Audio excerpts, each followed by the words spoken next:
hunters that never give up. When they strike, there is no clemency, no compassion. All of this happens while you're still alive. And no concept of concern for their fellow bug.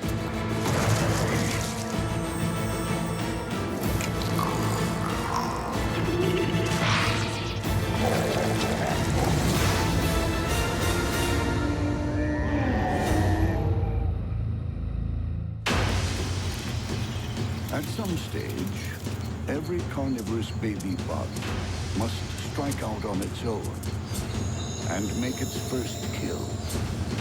Fail that initiation test, and it won't live to learn from its mistakes.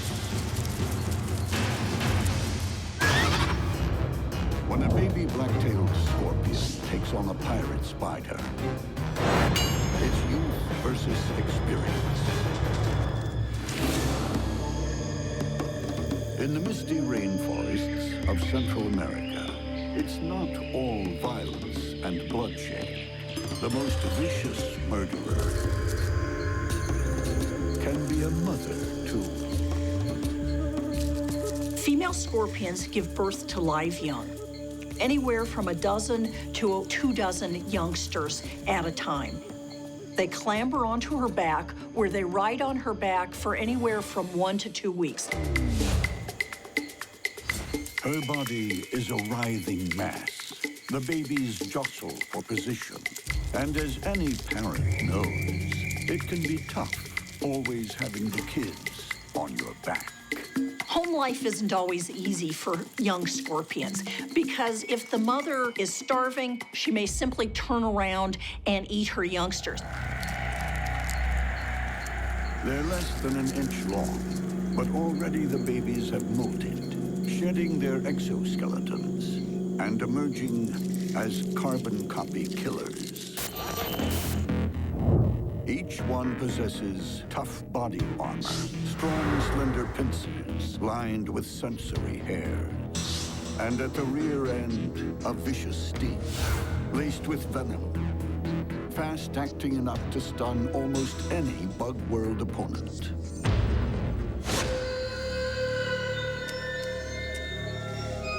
Right now, though, the big bad bug world has come to them.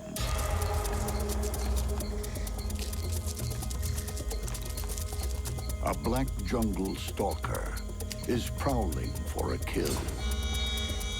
This could be a complete disaster for the mother and her offspring. With the youngsters all over the female's back, she isn't as mobile, her sensing capabilities aren't as good, and so she's kind of compromised. And having these big wandering spiders near her, this is scary stuff. The black jungle stalker doesn't scare easily. The scorpion shows the young whippersnappers how it's done.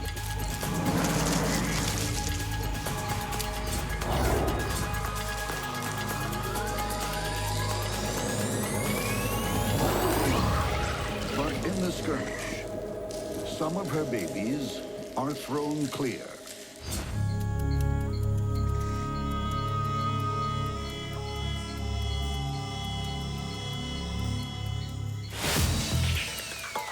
One of the young males is now on his own in a world bustling with strange creatures.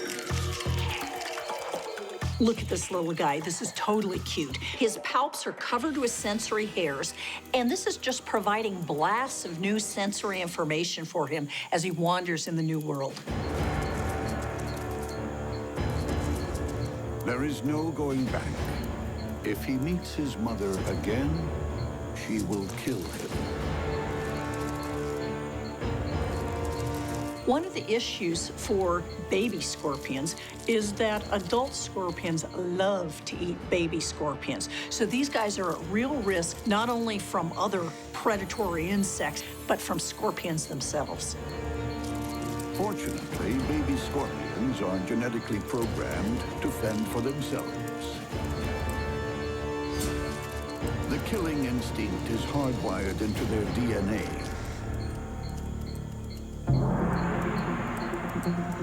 But if this tiny male chooses the wrong target, his first battle could also be his last. Not far away, an experienced hunter waits.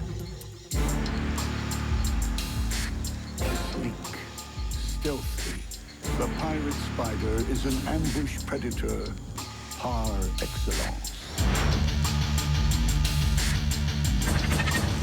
This is only a small spider, about 1/5 of an inch long, but as the name indicates, it's a predator, and it's not in the habit of taking prisoners either. This pirate doesn't fly the skull and crossbones. Instead, 2 large spots on her abdomen, like oversized eyes, warn of danger. When another animal is facing the pirate spider head-on, those 2 false eyes seem to be staring right back at them. Now, we know that they're not real eyes, but to another animal, the pirate spider now appears much larger and threatening. But there's more to this predator than bluff.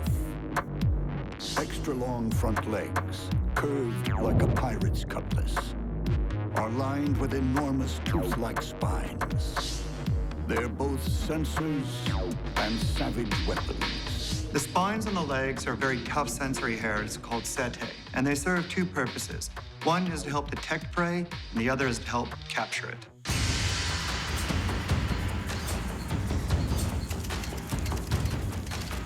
It's not just predators who must be wary. Potential mates also put their lives on the line. When this male pirate spider requests permission to climb aboard, he winds up walking the plank. Clearly, he wasn't her type. Well, at least not for making baby pirate spiders. Speaking of babies, the young black-tailed scorpion, still out exploring, blunders into pirate spider territory. It's pretty clear this little scorpion hasn't put together spider and danger in the same concept. So this is going to be a test of how well it's got its instinctive fighting abilities down. On a leafy jungle floor, a young black-tailed scorpion is a babe in the woods. Just 2 weeks old and hunting his first meal. But when he encounters a pirate spider, his first bug battle could be the death of him. The scorpion will use its strong pincers and deadly sting. The pirate spider has long spiked legs and fangs dispensing lethal venom. Will youth trump experience, or will a young life be cut short? To Scorpion Jr., caution means nothing. He moves in. The boldness of the naive. That kind of attitude is either going to serve him very well in life, or it's going to end his life very quickly. The pirate spider is taken aback. She retreats. But the rookie is fearless. The pirate spider gives him a lesson in bug world manners. This encounter is obviously new territory for the scorpion, so he doesn't know what he's supposed to fear. So how is the pirate spider going to scare him off? It's not going to be easy. She threatens with her spiked legs. The baby fighter doesn't recognize the danger he's in. This is really a perilous situation for this young scorpion. One missed shot, and it could be all over. But the youngster hurls the spider off, making her angry. She waits for the scorpion's vulnerable legs to come within striking range. The pirate spider will often inflict the first bite on one of the prey's legs and pin it to the ground while waiting for the venom to take effect. She is is back and deadly serious. Prickly limbs are poised to snapshot. But scorpion killing instincts kick in.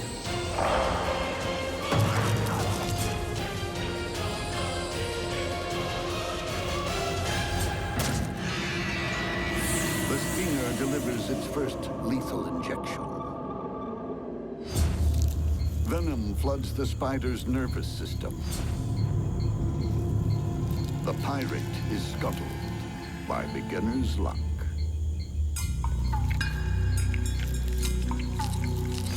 The baby scorpions claw like mouthparts, tear off chunks of flesh, which are liquefied like baby food and sucked down. Wow, he is just a little toughy.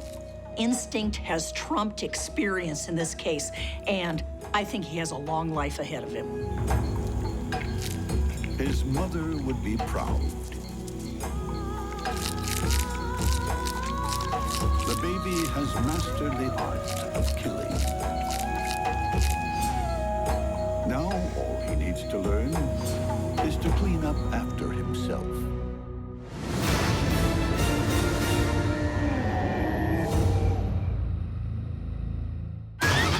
When a rock spider goes to war with a lichen-barked mantis, one of them will vanish forever. On a stony jungle floor, a rock spider waits patiently for her next victim. With her ultra-low profile and mottled disguise, she's equally at home on rocks or on trees, able to hide and hunt like a sniper. She's got very finely tuned sensory hairs on all of her legs, excellent vision with a very wide field of view, so she'll sit there motionless and just wait to detect a passerby. Cunning camouflage isn't this killer's only trick. She's also a spider speedster.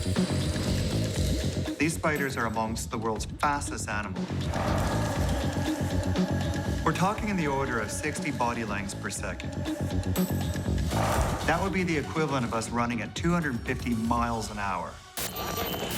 Rotated legs hinge laterally instead of vertically, so she can move in any direction. A flattened body allows the spider to get herself out of a tight spot by getting into one. If the rock spider comes up against a serious threat, its first tactic is to run for the nearest nook or cranny, squeeze itself in, and hope that the predator can't follow it inside. A jumping spider is a quicksilver killer, but it's about to find itself between a rock and a hard place. It didn't even see the rock spider coming. There's no wrapping in silk or other fancy containment device. It's all about injecting the venom and then just waiting for it to do its work.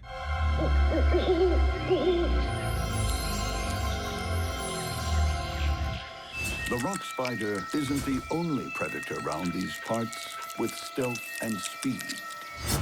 The lichen-bark mantis gives the spider a run for its money. During the day, it hunts facing down on trees, and it holds itself very close to the bark. So it can sit out there in the middle of the day hunting and not be noticed. Unlike most mantids, the lichen-bark mantis has a short, stubby body. But extra long legs make it quick off the blocks. This is such a fast little mantid.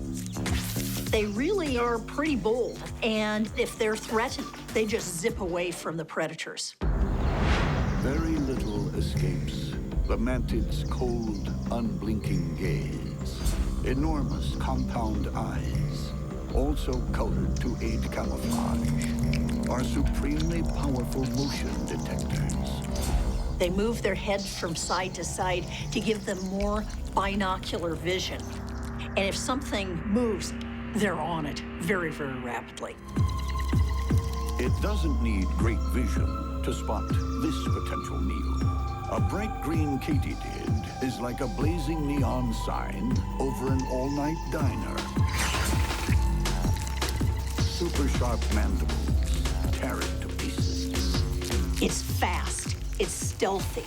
These mantids are cool. But this cool cat is about to face a far more formidable foe. The rock spiders come prowling for fresh meat. What happens when these two speedy stealth fighters duel to the death? They're both very capable ambush hunters, and they're both just waiting to pull the trigger when they detect the slightest sign that the other is about to spring into motion. Midnight in the forest. Two shapeshifters face off. A rock spider turned tree climber is on a quest to kill. Waiting for it, a lichen-barked mantis. The rock spider relies on large fangs and lethal venom. The lichen-barked mantis has spiked arms and razor-sharp mandibles. Which monster will survive to see the dawn?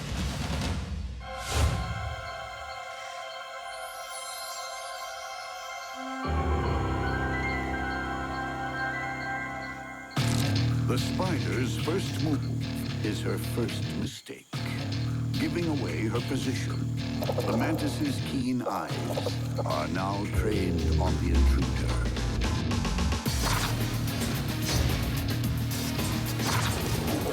The mantis makes a series of lightning-fast lunges. The spider evades. The difference between life and death here is reaction times measured in milliseconds. It's a deadly game of cat and mouse, each trying to gain the upper hand. This time, the mantis snares a leg, but the rock spider slips away once more. The spider knows she's in trouble.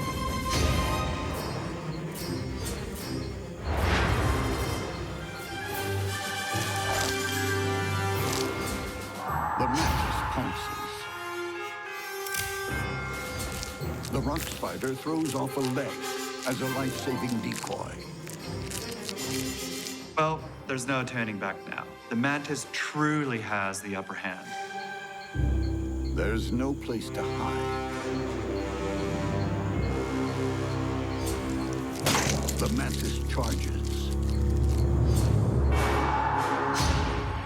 Raptorial legs clamp shut.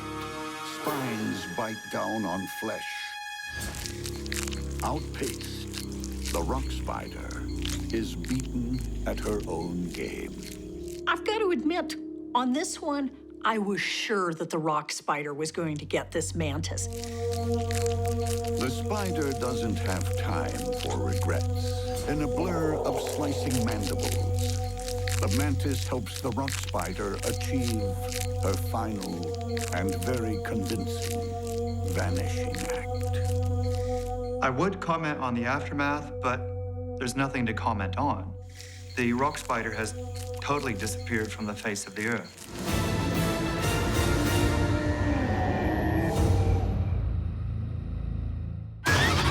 When a candy cane Katydid collides with a bug-eyed Katydid, it'll be a crash and burn affair.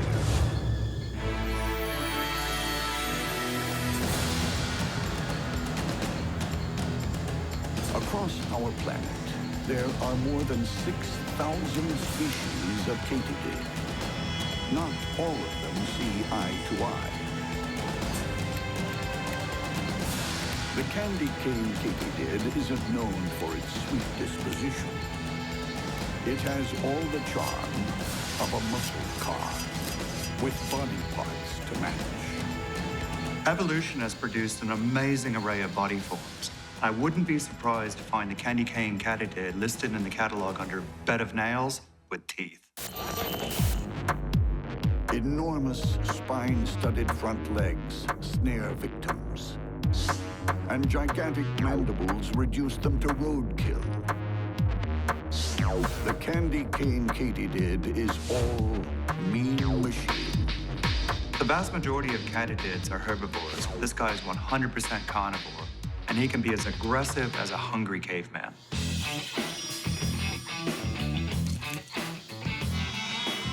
For all its killer instincts, the candy cane comes loaded with flashy accessories.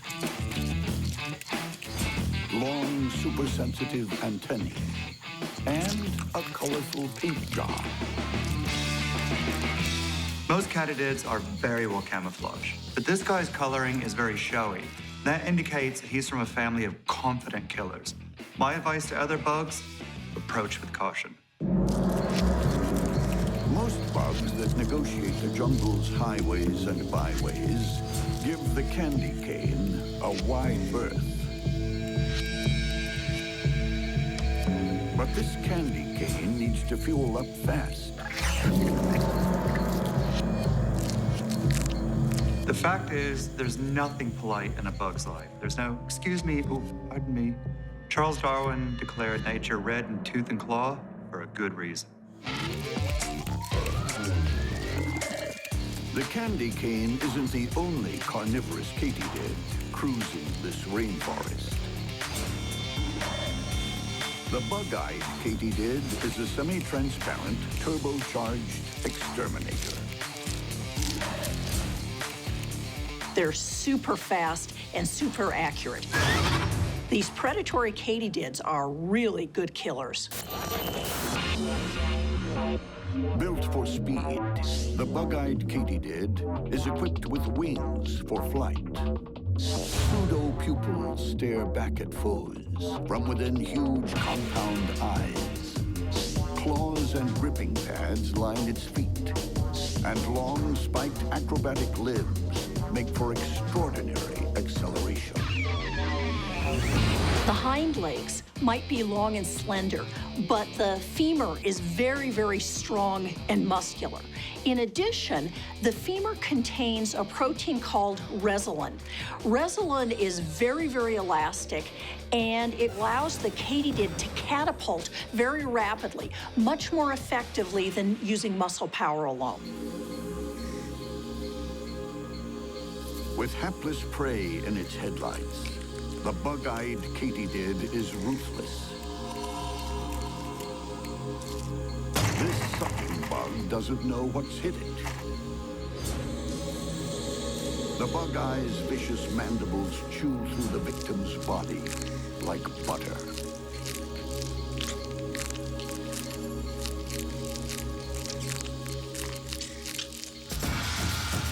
But will the kill be quite so simple when this supercharged exterminator collides head-on with the monster muscle car?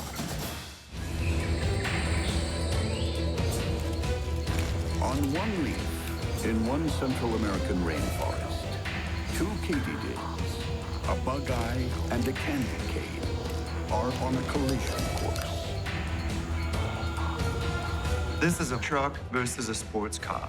It's going to come down to who's better suited to the local road conditions.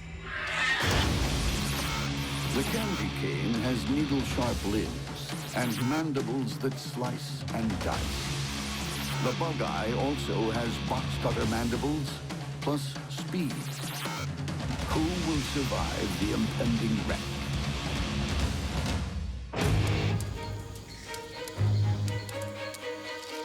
Both bugs are poised to attack. The candy cane katydid moves in. The bug-eye evades, then catapults back into the action.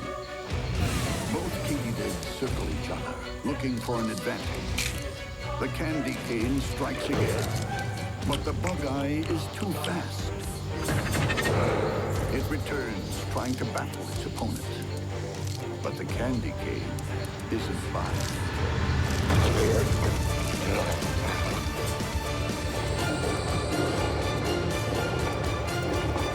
The prey capture technique of predatory katydids is very simple. Jump the target, snag them, and then go in for a brutal bite. There are no jaws of life in this wreck. It's all over in seconds. It was a fair fight, but the better Katydid won. Trapped in the candy cane's lethal legs, the fleet-footed bug-eye is going nowhere. The Katydid's mandibles are controlled by really large muscles, and that's why the head is so big. This allows these cutters to snip off arms, legs, anything else as efficiently as a 12-inch machete. Debris lies scattered everywhere. The victor dines on the winner's podium. The loser is left as roadkill on a rainforest leaf.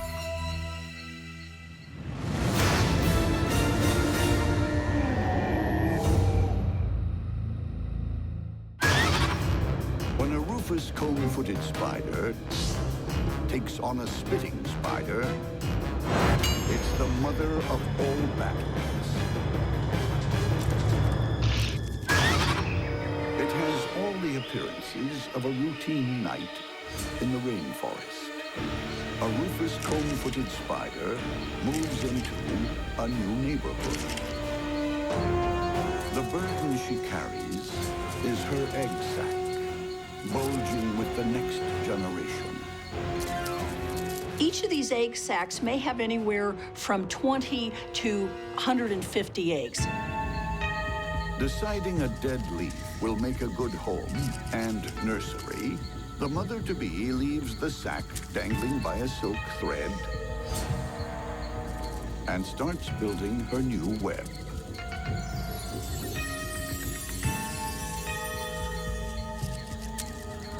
With her eggs secure at the top of her new home, her killer instincts kick in again. A wandering termite is the first victim of her deadly silk combing skills. The comb-footed spider doesn't try to bite the prey until it's really securely wrapped up in the silk straitjacket. And then, once it's wrapped up, she'll come in for a bite. Then she'll hoist the prey up into her web, and there she can feed on it at her own leisure. As she settles down to dinner, marauding ants crash her housewarming feast.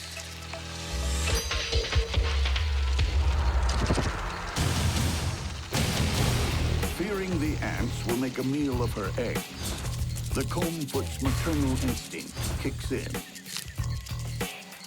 She goes on the attack. Her needle-like fangs administer a venomous coup de grace.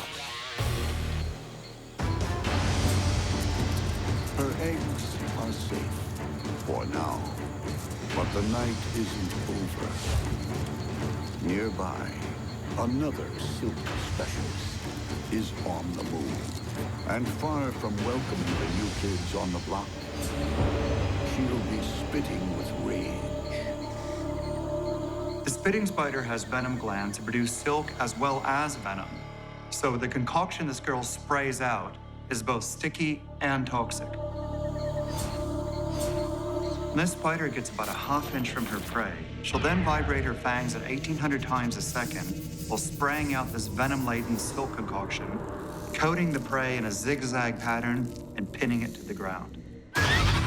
A black-tailed scorpion, out for a takeaway meal, is about to find out how deadly the silky spit can be. The scorpion grabs a leg. Its sting searches for a weak spot, but it doesn't count on a sticky barrage.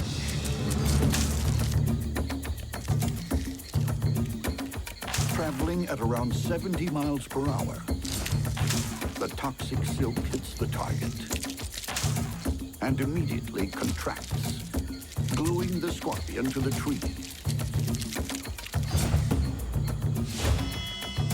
With that deadly stinger out of action, the spitting spider moves in for the kill. One bite, and the venom destroys the scorpion's nervous system. For a spider this small to bring down a scorpion really shows the power of the weapon that she's packing. This huge meal supplies energy for a new batch of spitting silk, and she will need it. When she finds out the rufous comb-footed spider has moved in next door, there'll be no love thy neighbor. This is a fight that's bound to end in bloodshed. I'm just not sure whose.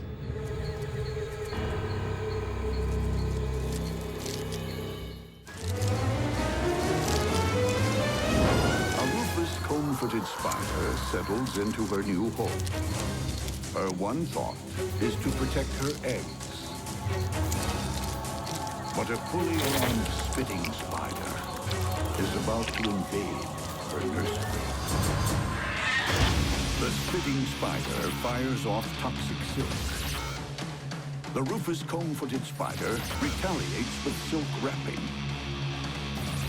Whoever wins that battle finishes off their foe with venom.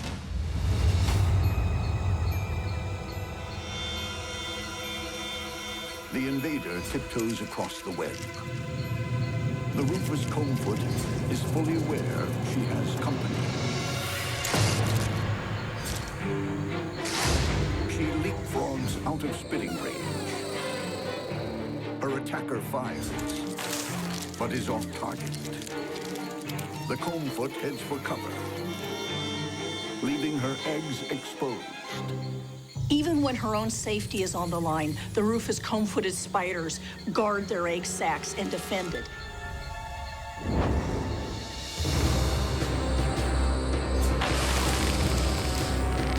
The spitting spider fires again. But with one leg guarding her precious eggs, the combfoot mounts a silk-throwing counterattack.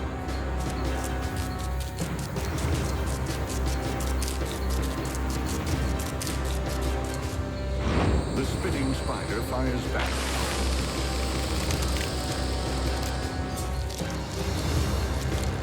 She keeps firing, but she's run out of silk. Rufus moves in and wraps her opponent in a silk shroud. Well, that sure didn't go according to plan. The spitting spider picked a fight with the wrong spider on the wrong day, and it's toast. No matter how formidable your weapon, if you run out of ammunition, you're finished.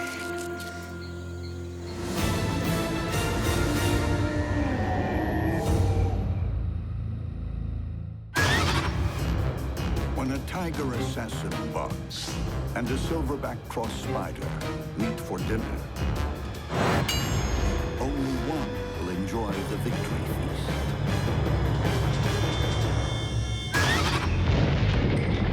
On any day in this Costa Rican jungle clearing, you'll find an unlikely hunter prowling the petals.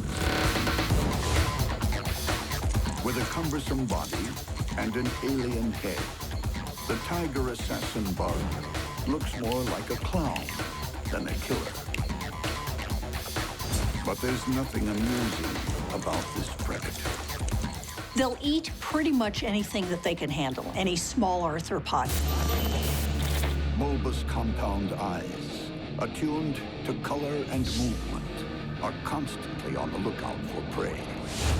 When it strikes, thick front legs tipped with twin gripping claws pin the victim down. When an herbivorous Katydid gets a tap on the shoulder, it doesn't even have time to leap clear.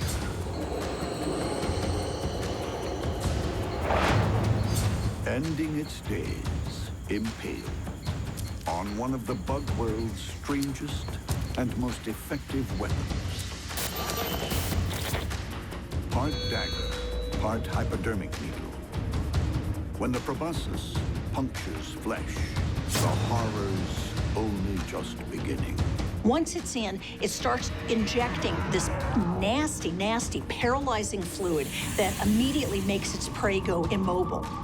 Then it starts pouring digestive juices into the prey. Having its main strike weapon attached to its face means the tiger assassin bug must always get dangerously close to its victim. But the silverback cross spider prefers to remain out of the firing line. She sits there facing downward, with the pairs of legs arranged like a cross. Now, this is partially behavioral camouflage, but it also allows her to monitor each quadrant of the web simultaneously. The silverback cross spider also lets her web take the hard work out of hunting. Thick silk patterns, called stabilimentum, reflect ultraviolet light. Insects that collect flower pollen are drawn to any ultraviolet light source. So by putting the stablementa in the web, the spider is being ingenious. Not only is it attracting the pollen gatherers, but it's also attracting their insect predators. Any flying, jumping insect is at risk. Within seconds, this Katydid is trapped in a silken spin cycle. When she reaches the prey, she'll begin throwing silk around it as fast as she can, but using her long legs to keep it at a distance. Once it's safely hogtied, then she'll move in and deliver the venom.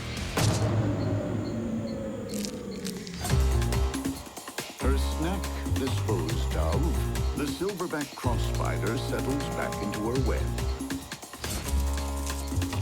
Her shape and sheen break up her silhouette, making her almost impossible for many animals to see. But if there's clear and present danger, she'll adopt a bizarre defensive strategy. The silverback will start bouncing the web back and forth, adding a little bit of energy every time until the entire thing becomes a blur. It makes it impossible for a predator to focus on the spider, let alone catch it. But the silverback isn't the only seasoned killer in this jungle clearing. Will its silky skins be enough to defeat a trained assassin?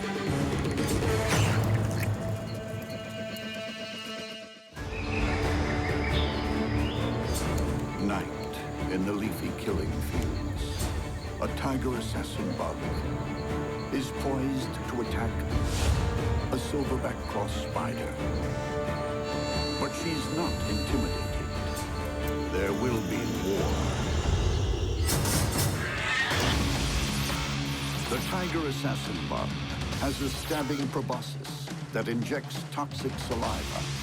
The silverback cross spider throws strong silk to immobilize its victim before finishing it off with venom.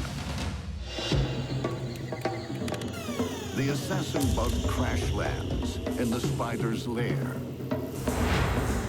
The owner rushes over. She hesitates, sensing danger.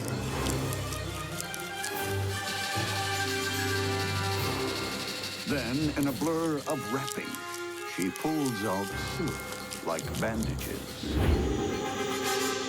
The tiger is trapped. Or is she? The silverback tries to make sure. This spider species venom isn't particularly strong, but it's still adequate for the job. Now that she's delivered the first dose, she'll sit back, wait for it to take effect, and then move in for the kill and collect her bounty. Hoping her victim poses no further threat, the silverback cautiously returns. But the tiger has one final surprise. Its proboscis stabs through the silk, dripping with toxic saliva. The assassin bug would still love to get its proboscis and paralyze the spider that's attacking it. The tiger assassin bug tries to stab, but the silverback carefully keeps her foe at a safe distance. Until eventually, The venom claims the feisty assassin's life. That battle may have been lost, but it made a valiant attempt to survive. The silverback cross spider will never know how close she came to sharing her victim's fate.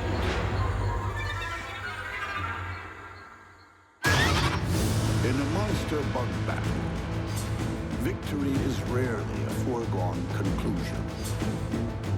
The rookie can overwhelm a veteran. Camouflage counts for nothing once you're spotted.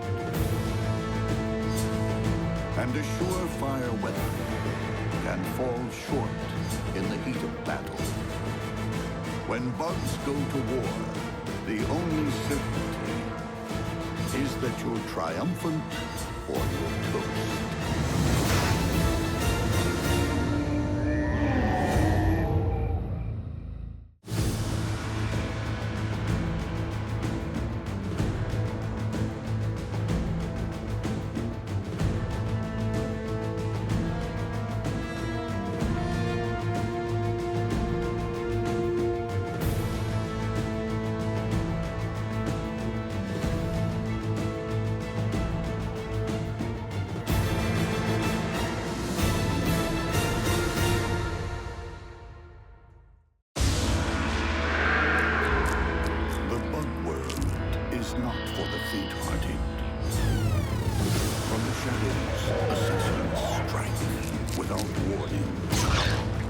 They're fast and they're deadly. You can be impaled, clubbed, or torn limb from limb. It's no exaggeration to say that this is the insect equivalent of shark jaws. Death can be instant or drawn out. But it's coming.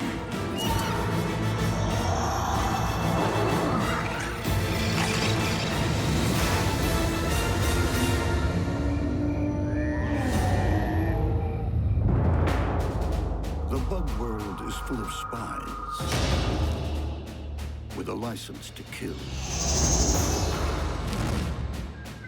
In this deadly game of high-stakes espionage, any branch or leaf might be bugged. When a hooded mantis and a Brazilian wandering spider go for the jugular, it's all cloak and dagger.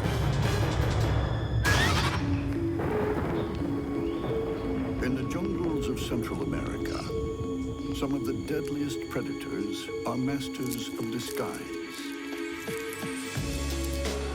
From above or behind, the hooded mantis looks just like a leaf. But if you're prey and it's rearing above you about ready to strike, it looks more like a king cobra, and its bite is just as deadly. Not only is it invisible, the hooded mantis makes other bugs disappear.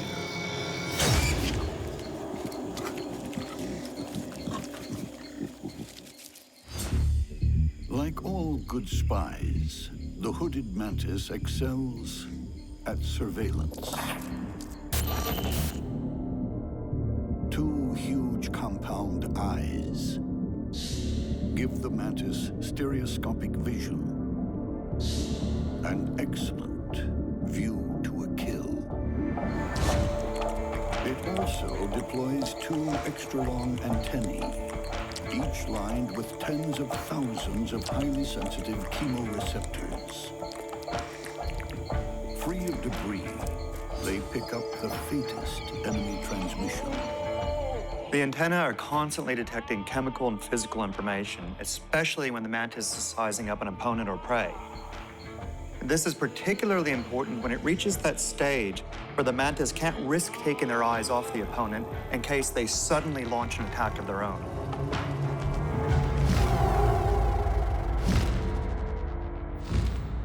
And its trademark move is always shaken, not stirred. The mantis uses strange rocking and shuddering as part of its behavioral camouflage repertoire. This helps disguise it as a flickering leaf and makes it hard to focus on. It'll use this tactic even while doing tiny little steps towards its victim. But the real threat are the legs themselves. Long raptorial limbs are lined with dagger-like spikes, sharp enough to puncture human skin.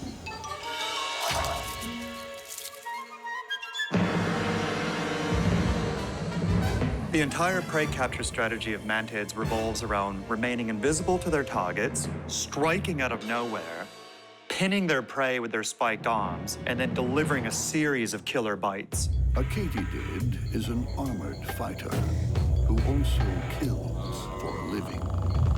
But the hooded mantis has no trouble taking it down. That is a textbook raptorial arm lock. The Katydid has absolutely no way of fighting back. Super sharp mandibles, like the teeth of a great white, gouge the victim's head. And when the Katydid's dangerous rear legs keep kicking, they are removed with clinical precision. This is a harsh lesson in monster bug indignity. If you struggle against a mantis, you're probably gonna end up in pieces before you die. But the hooded mantis is being tailed by an equally ruthless enemy agent. This skulking assassin is one of the world's most proficient killers. Wandering spiders are generalist predators, which means that they'll basically catch anything that they're capable of taking down. These are creepy spiders. The Brazilian wandering spider takes no prisoners.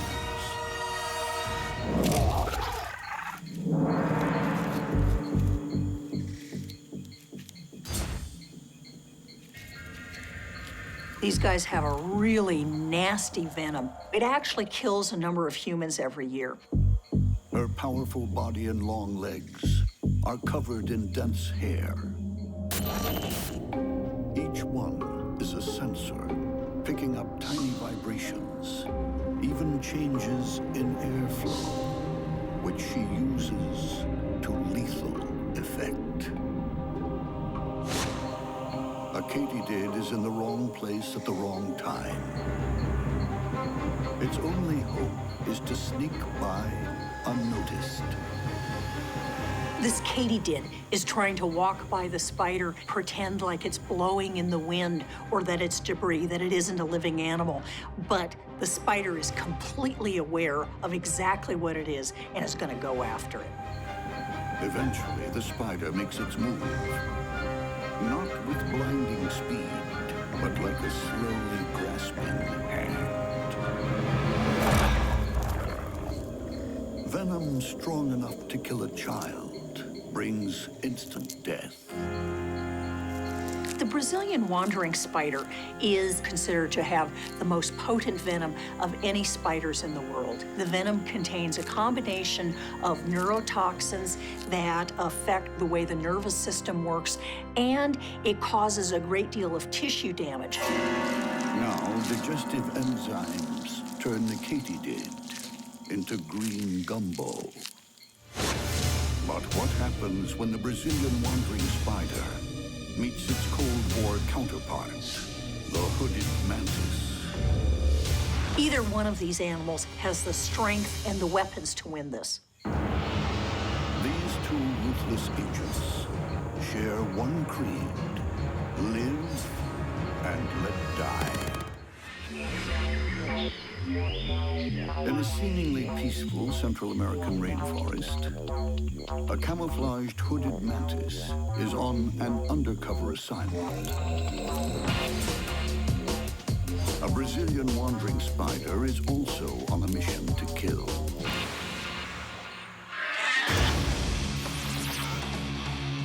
The mantid's spiked limbs and super sharp mandibles are more than a match for the spider's deadly fangs and super powerful venom.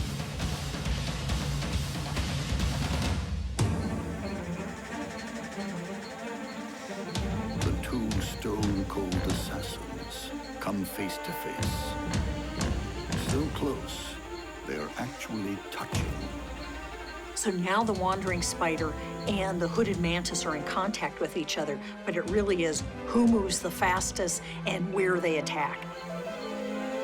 The spider backs off, wary. In a battle like this, there is no margin for error. The hooded mantis tries its favorite bluff.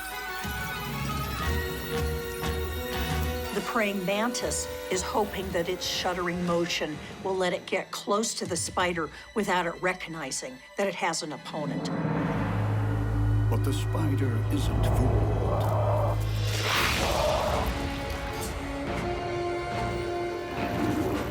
Like a Hollywood fight scene, the enemy agents are locked together in a precarious battle. The mantis is in the perfect position. Its mandibles could rip open the spider's belly. But it's too late. Like poison-tipped umbrellas, the spider's fangs puncture the mantis' thorax. Deadly neurotoxins flood the mantis' body.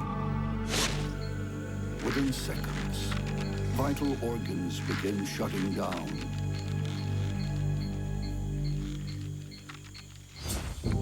The prospect of a massive feast as the spider's digestive juices flowing. Massive daggers slash the body to pieces. And it's sucked up like a mantis martini. So the king cobra of the Mantids goes down.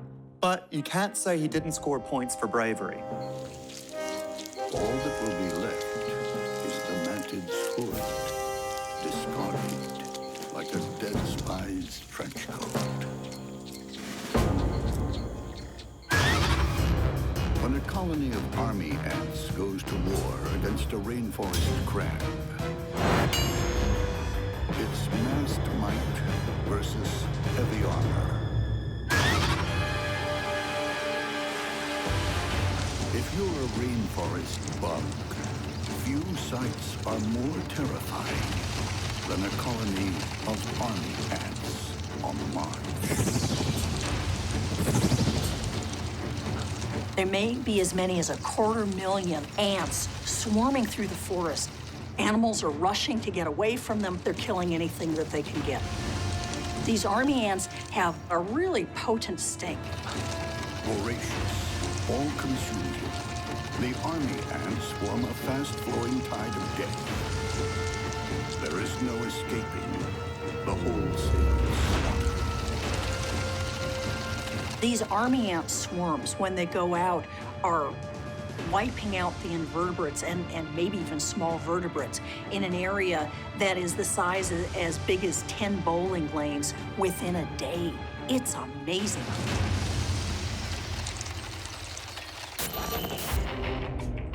Every army ant is equipped for war with weapons front and rear.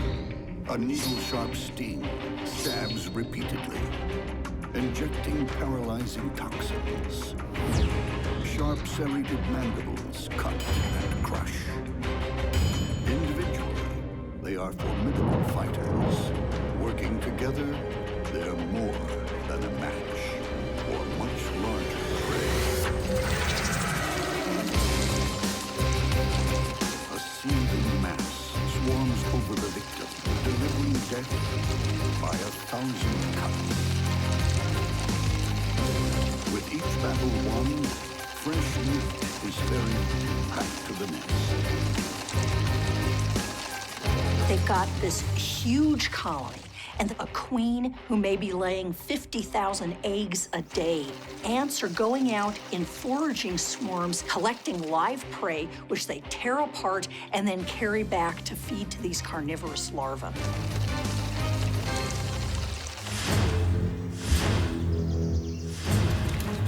If the army ants are ferocious foot soldiers, then this creature must be straight from the tank division. This is a Costa Rican land crab. And although he has to return to the sea to reproduce, he and his relatives can be found as far as 10 miles from the coast and even 1,500 feet above sea level. Now that's what I call a well-traveled species. Well-traveled and well-protected. The crab's body and spiked legs are covered by a suit of armor made from chitin fibers, as flexible as human-made plastic, but reinforced with rock-hard mineral crystals. This is a tough little creature. He's got 8 walking legs with sharp, hardened tips, a heavily armored body that's really difficult to penetrate, and a set of pinchers that can really inflict some damage on a pesky predator.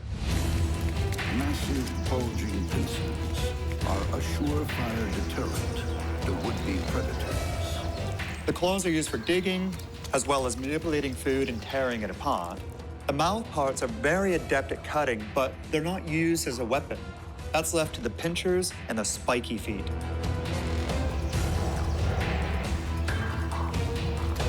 When the rainforest crab ventures into enemy territory, hardened killers beat a hasty retreat, not willing to risk a run-in with those crushing claws.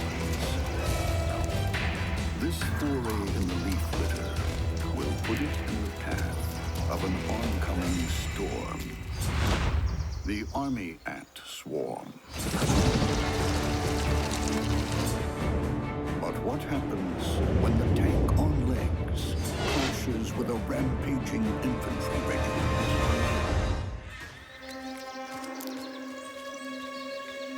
A hungry rainforest crab prowls for food in the leaf litter. Not far away, a ravenous tide of army ants is on the warpath.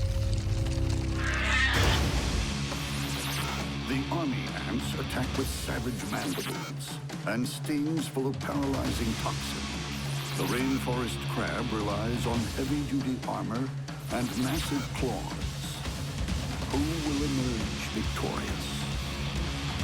Army ants really don't care how big the prey is. They're basically willing to take anything that they can bring down.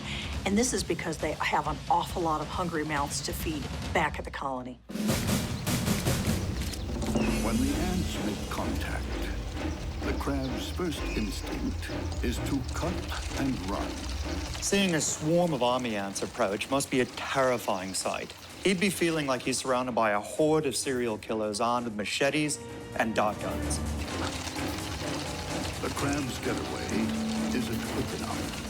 More warriors enter the combat, biting the crab's exposed eyes, looking for a way past the armor to the sweet flesh beneath. Once these army ants have breached the shell, they're able to open this crab up and get the meat out. Overturned and overrun, the crab claws at its attackers. But against such small enemies, those huge pincers are clumsy and ineffective. The army ants concentrate on joints in the crab's shell. The tiny gaps between armor plates are wide enough for probing stings and cutting mandibles. This isn't just a bunch of itches that can be scratched. It's bite after bite, sting after sting, just hammering away and draining the crab's life force. Toxins flood the crab's body, shutting it down. As the crab takes its last breaths, the ants start to dismantle their fallen foe. When you're attacked by an army as fierce as this, there's no such thing as impenetrable armor. They just keep attacking until there's nothing left to do but just give up and die. In the callous bug world, it's always an eye for an eye. To the victor go the spoils, and the vanquished becomes a shell of its former self.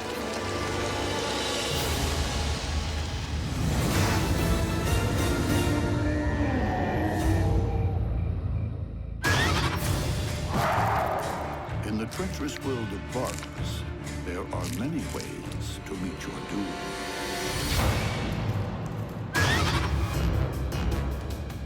When a velvet worm tangles with a harvestman, it's all-out chemical warfare. On the moist forest floor, an ancient hunter stalks its prey, as it's done for 500 million years.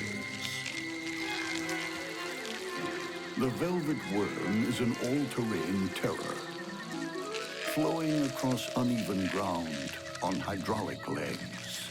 Each one is tipped with a retractable claw for better grip.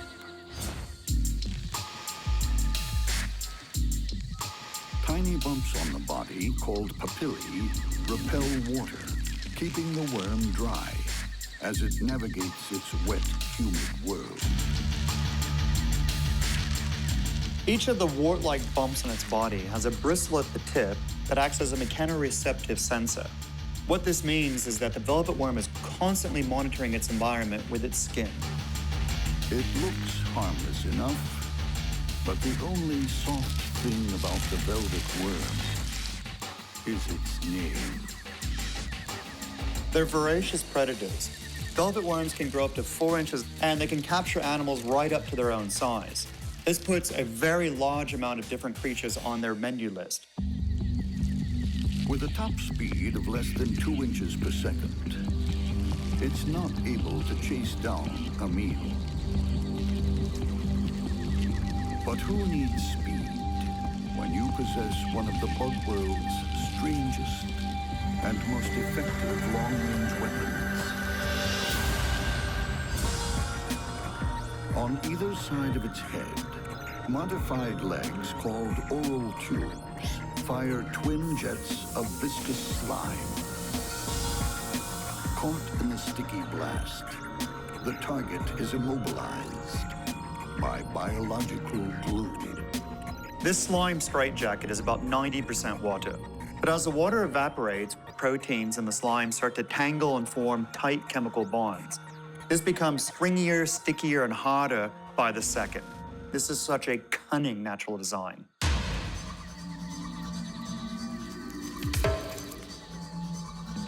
The velvet worm isn't the only wily fighter in the forest. The Harvestman also has a few tricks up its very long sleeves. You'd think to look at a Harvestman that it's a spider, but these guys aren't spiders at all. They don't have venom, they don't have a sting, they don't produce silk. Harvestmen are pretty much characterized by legs. Those long limbs give it critical clearance in a close fight. And its spiky exoskeleton makes it a tough foe to tackle. And when it comes to victims, the Harvestman isn't fussy. Spiked feelers called pedipalps grab and hold the prey, while claw-like mouthparts rip and tear at the flesh.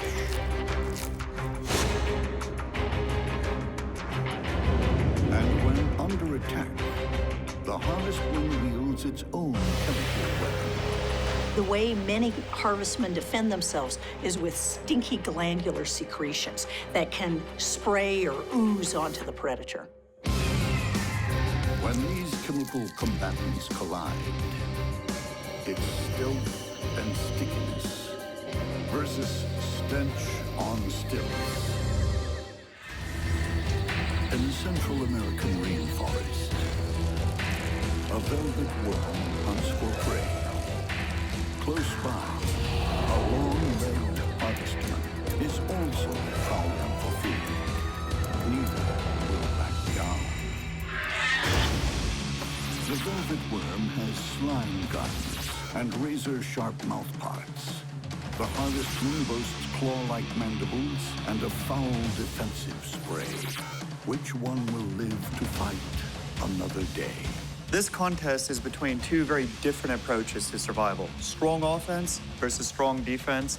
Heavy weapons versus heavy armor. With the worm in its sights, the Harvestman moves in for the kill. I think the Harvestman has lots and lots of advantages, but it's got to get in close.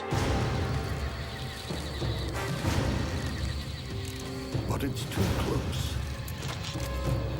The worm gives it both barrels at point-blank range.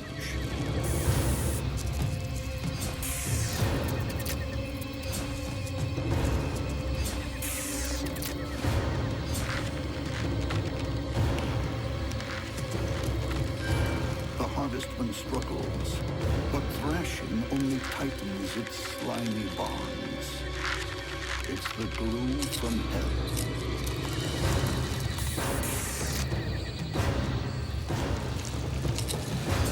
Now that's what I call chemical warfare. It may go everywhere. Half of it may miss the target, but wow. That is a prey capture technique that's impossible to upstage and very difficult to escape.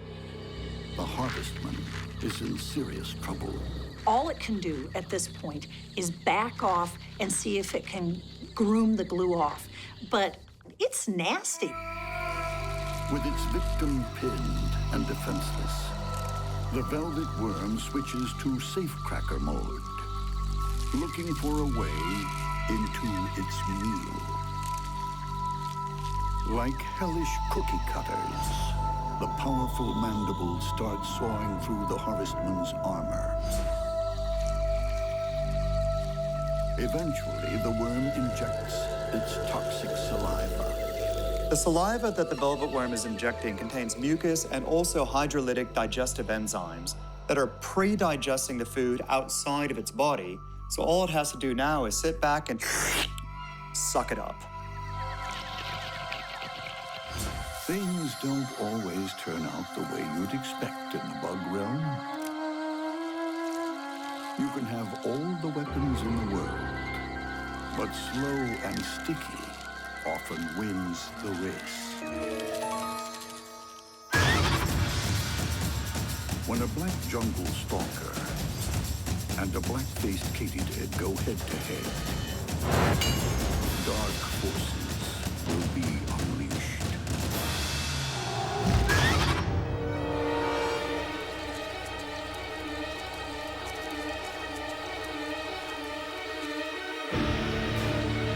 The rainforest floor is choked with debris. It should be easy to hide in the shadows. But in the bug world, even the shadows can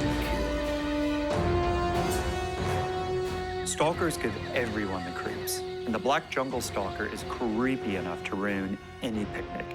It prowls around, stops, and just watches from the shadows, absolutely motionless.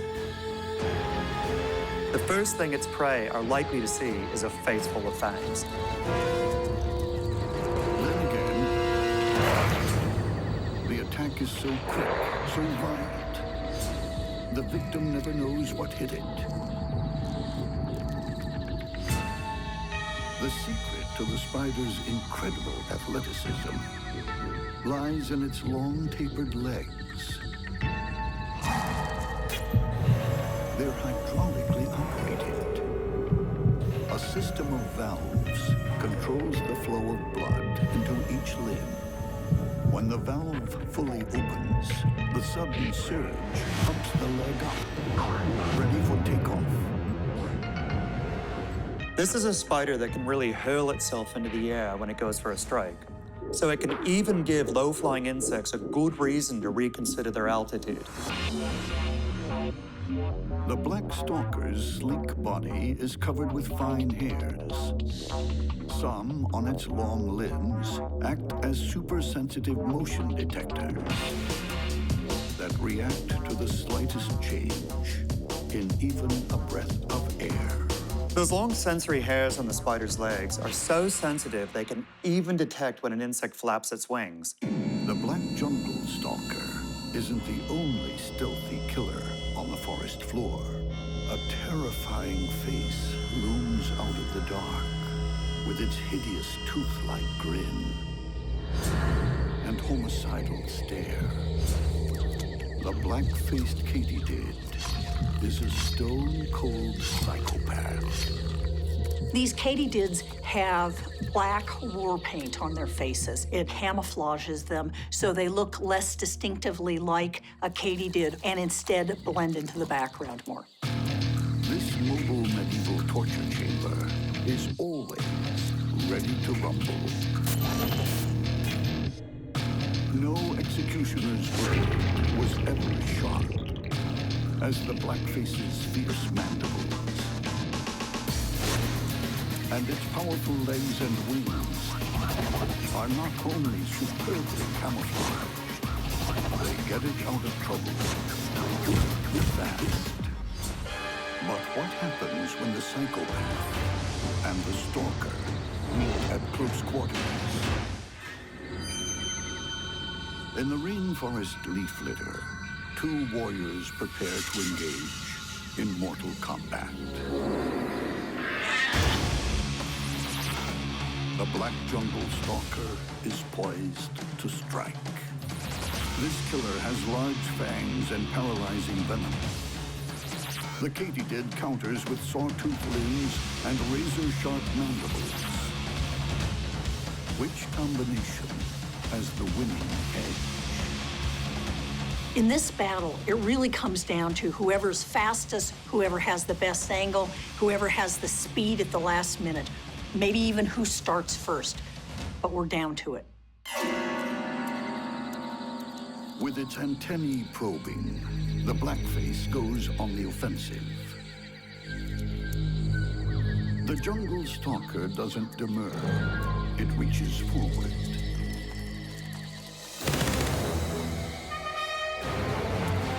The Katydid darts off to rethink its battle plan. It decides to attack again from the side. But with its hydraulic legs, this spider can move any which way.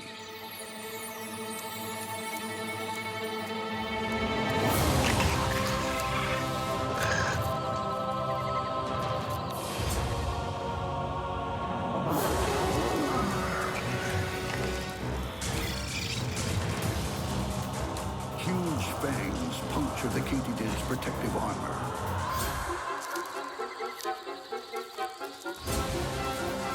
The black face fights and kicks, but the stalker's fangs are deep and trigger a ticking time bomb. At this point, the clock is at 2 minutes to midnight. But the spider still has to be extremely careful of the Katydid's spiked legs and mandibles, because if it gets even the slightest chance to use them, it will, even as it draws its final breath. Keeping the Katydid's limbs out of harm's way, the stalker maintains its steely grip. The kicks become feeble, and the maniacal grin becomes a death rictus. This is an enormous kill for the black jungle stalker. It's the equivalent of a lion bringing down a zebra single-handedly. This is one mighty hunter. The black jungle stalker feasts. When it's had its fill, the leftovers furnish a second banquet for the bugs of tomorrow.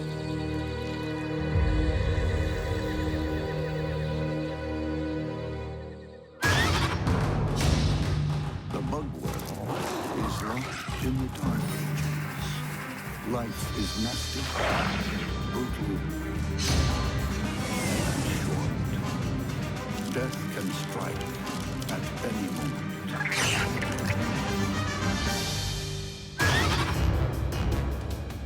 When an ambly pigeon clashes with a red forest scorpion, the holy grail is survival itself.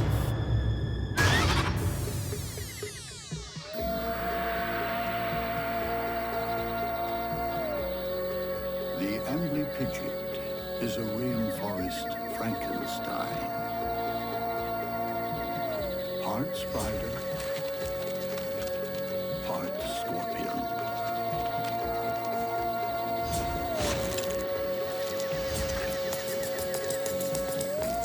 Ambler pigeons are closely related to spiders and vinegaroons. They've got 8 legs and 8 eyes.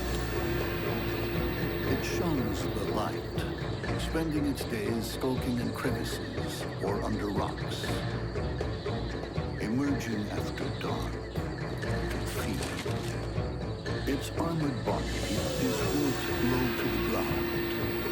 Lateral grade legs allow it to move in any direction. 2 of those limbs have been modified to act as whip-like antennae.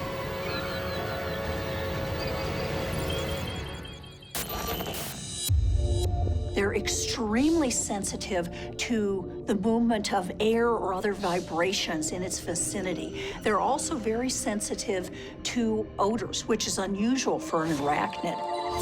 With as many as 148 joints, these whip-like organs can circle its whole body, keeping a 360-degree lookout. And when it locates prey, it crushes them with multi-pronged pedipalps. Those pedipalps are like huge clubs lined with spikes.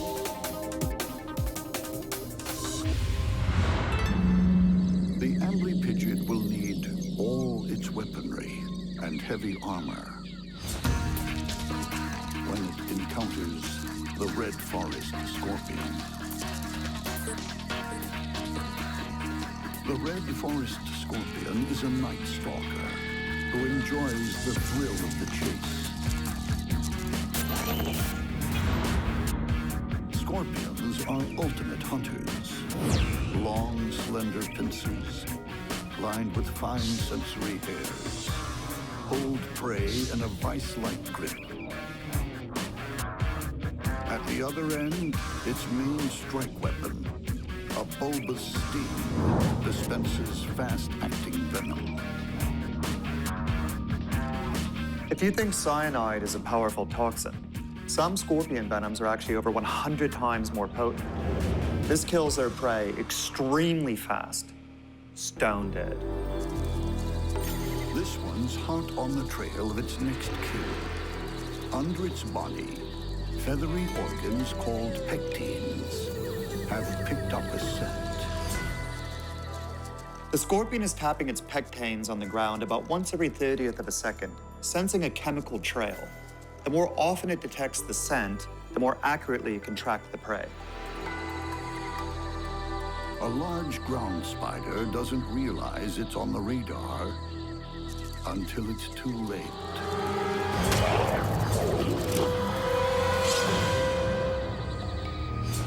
One sting,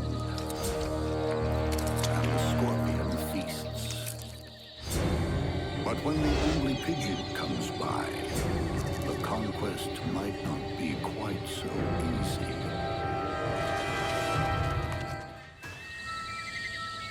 In the still of the night, an amblypygid prowls for fresh meat. Its long-range sensor warns something's coming. The red forest scorpion is also out hunting. Its super-sensitive pectines have picked up the whiff of live flesh.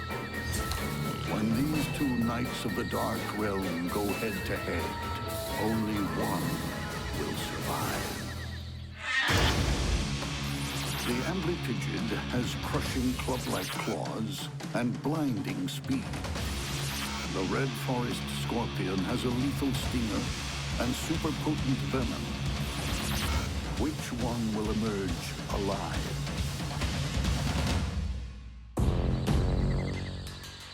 The scorpion lies in wait below the ledge. But the amblypygid's super-flexible whip has detected it. The scorpion advances. The amblypygid sidesteps, then attacks from below. The the scorpion grabs a leg, while avoiding the amblypygid's stiletto-tipped claws. It angles its stinger for a kill shot. If the amblypygid manages to catch a scorpion with those spiked pedipalps, it could crush the living daylights out of it. So it's important that the scorpion gets in a sting as quickly as possible. The amblypygid locks on, attempting to crush its opponent into submission.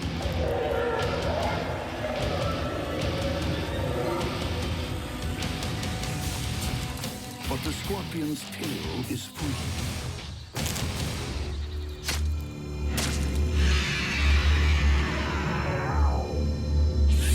The scorpion injects its cocktail of tissue-destroying venom.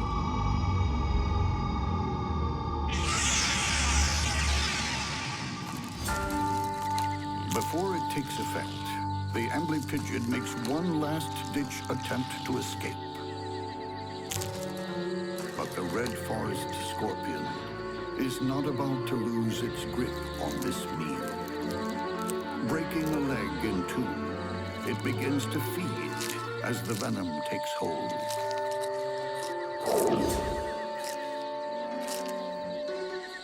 The amblypygid flatlines.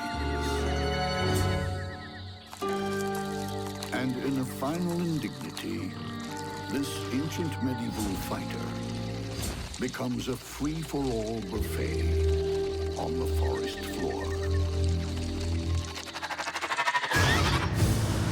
In a bug battle, never underestimate your enemy. Superior camouflage may not save you. Supersized weapons are no match for a mighty army. Speed isn't everything. And an escape plan may not get you out of trouble. In a monster bug war, you defy death or you're dead.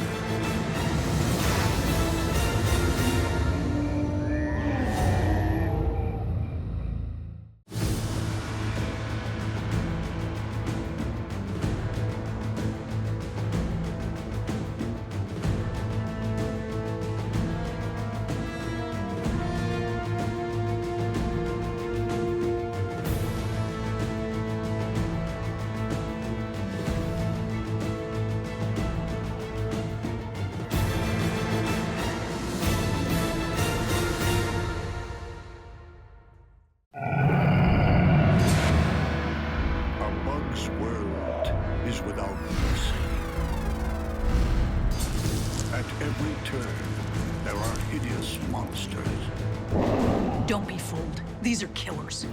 And hired guns, wreaking unimaginable horror. Inject a flesh-eating saliva into that hole and suck out the liquefied innards. In the terrifying world of monster bugs, you step carefully, or it's the last move you make.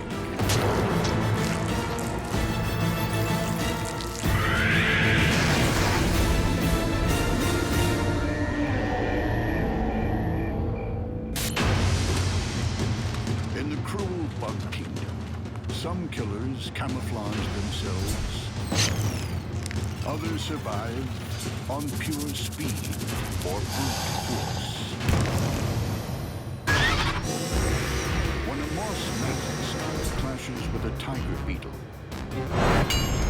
two worlds collide.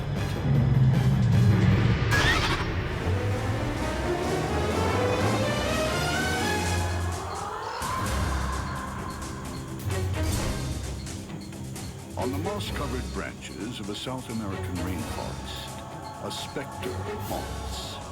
Ruthless, cunning, hidden. The moss mantis is a master concealer. Tiny tufts, resembling lichen, cover the mantid's body, breaking up its silhouette. It doesn't just look like moss.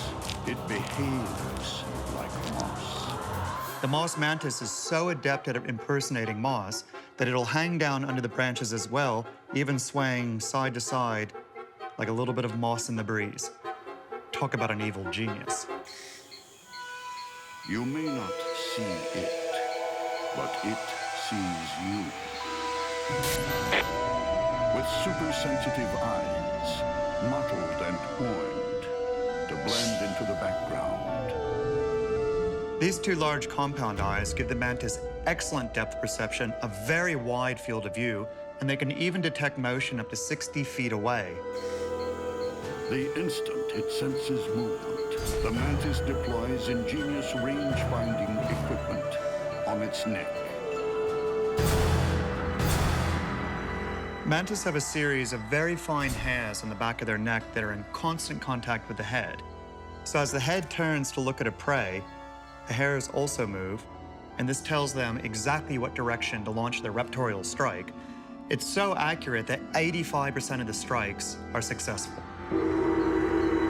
In strike mode, the moss mantis lulls victims into complacency. It looks as harmless as any other part of the mossy forest.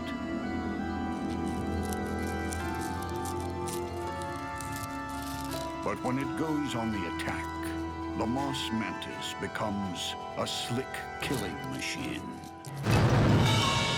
Its huge limbs launch it through the air in search of prey. A wolf spider, prowling for food, doesn't realize it's on the menu.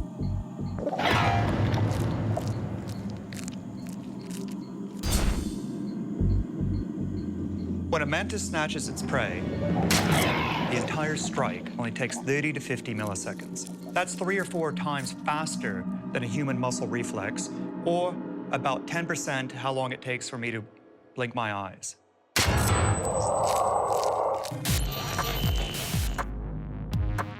Raptorial legs open like switchblades, revealing large spikes that hook the prey and drag it to the waiting mouth. Mandibles, sharp enough to slice through the toughest bug armor like a can opener, make short work of soft spider flesh. When the meal is over, the master of disguise lies in wait for another victim.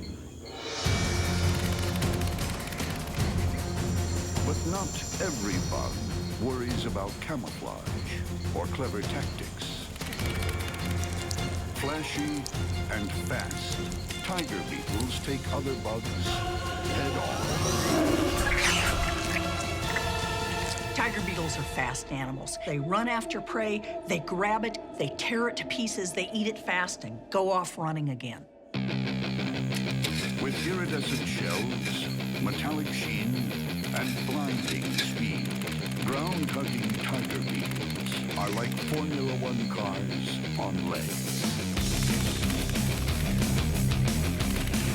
They hold the land speed record for bugs, beetling along at an incredible 50 body lengths per second. If this was a human running equivalently fast, this would be 480 miles an hour. This is amazingly fast. But when the tiger steps on the gas, something strange happens. Its eyes can't keep up. They move so fast, their brain can't process how fast they're moving. So they literally go blind while they're running. The tiger beetle's speed is matched only by its savagery. Enormous serrated mandibles tear the victim to pieces. Tiger beetles have these massive jaws. They're equivalent to 10% of the body length of the animal. They're these huge sickle-like shears. It's equivalent to humans having 8-inch teeth. Those jaws cut and mash, squeezing fluids from prey, leaving behind an unrecognizable pulp. But the tiger beetle's hectic pace requires a constant supply of fuel. Tiger beetles need to eat a lot all of the time in order to maintain their energy to run so fast. That puts it on a collision course with the moss mantis. What happens when the fast and the furious runs into the ghost who stalks? If the mantis doesn't get in a good first shot, the tiger beetle could really hurt it. In the mossy reaches of a South American rainforest, a voracious tiger beetle is on its never-ending quest for food. Nearby, a moss mantis watches, poised to strike. The moss mantis attacks with lethal limbs and savage mouthparts. The tiger beetle combines speed with crushing, slicing mandibles. Who will inflict the mortal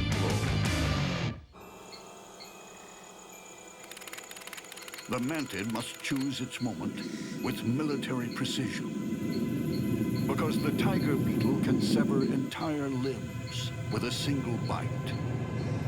Its jaws are big enough that it could tear the legs off this mantid. It could break the mantid in half. The beetle waits for telltale movement. Tiger beetles are visual predators. They're moving and they're looking for movement in the environment, and that's what they're tracking. The problem is when they come up against this mantis, the mantis isn't moving around. The mantis doesn't stay motionless for long. In less time than it takes to blink, switchblade arms snatch the tiger beetle. The mantid spins its foe around, keeping the beetle's deadly mandibles at a safe distance. All the while, the mantid's jaws wreak havoc. The mantis's mandibles might be small, but they can cut through just about any bug's armor. Defenseless, the tiger beetle has nowhere to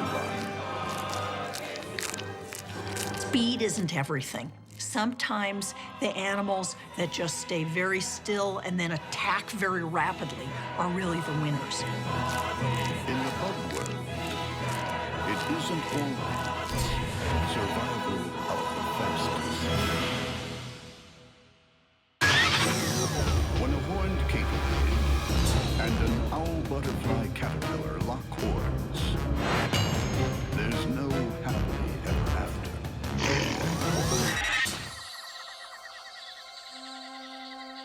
The jungle underworld is full of bizarre beasts.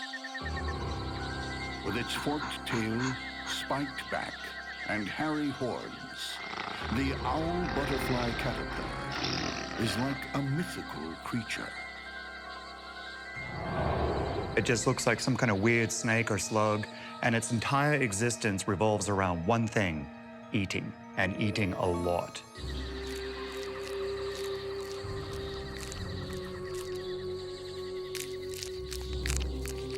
While gorging on leaves, it must avoid becoming a banquet for something else. Its main defense is its terrifying appearance. If a predator comes along, he'll do everything he can to look more like a viper than a caterpillar.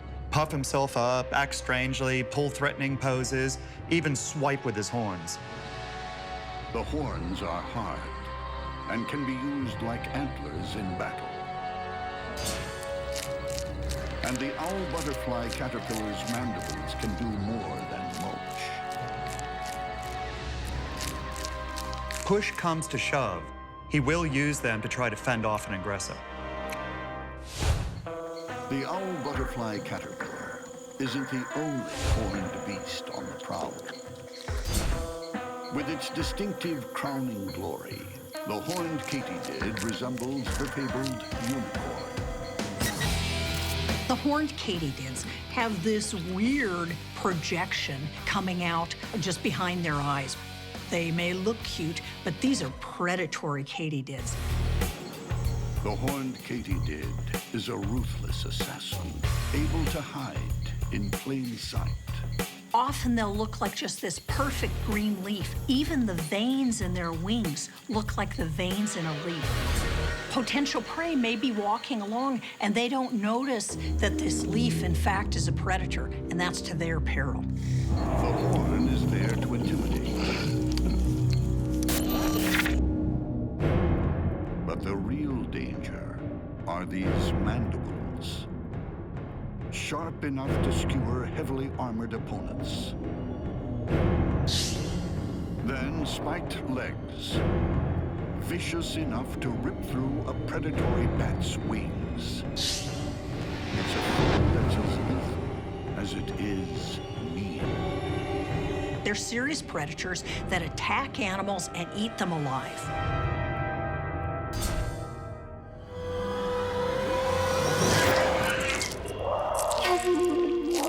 These spiny forelegs are used kind of like a cage.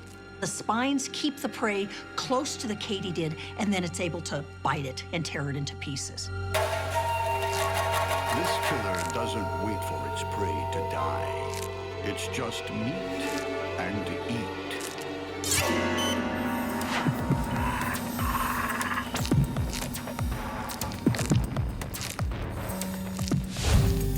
But what happens when the Katydid locks horns with the owl butterfly caterpillar?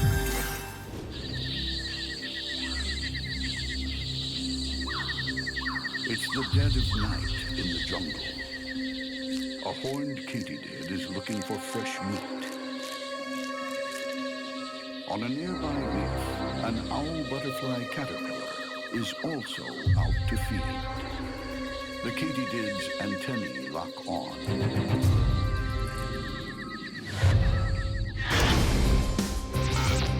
It will attack with bolt-cutter mouthparts and thorny limbs. The owl butterfly caterpillar will retaliate with its spiked horns and bristling tail.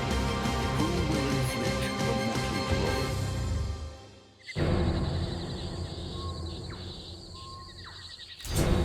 The two opponents go head-to-head. The owl butterfly caterpillar tries to psych out its opponent with a bizarre defensive dance. The Katydid is momentarily stunned. It wasn't expecting a show. The whole point of wiggling about like a snake is to send out a fake but believable signal that I'm toxic, I will bite you, leave me alone.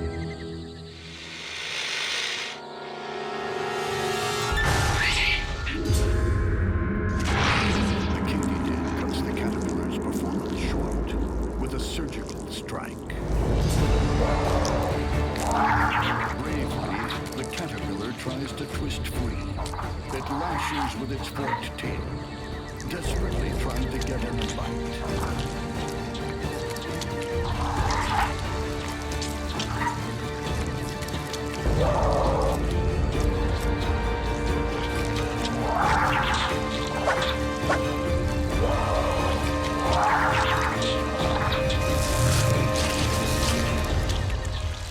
Soft tissue splits like the skin of a sausage, spilling the remains of the caterpillar's last meal. This big bad bug never eats its greens.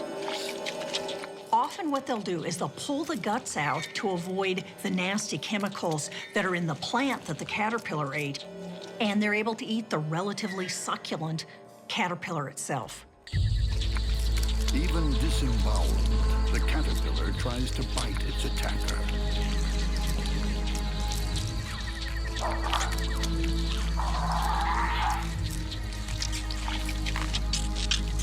In the end, the owl butterfly caterpillar achieves a sort of metamorphosis.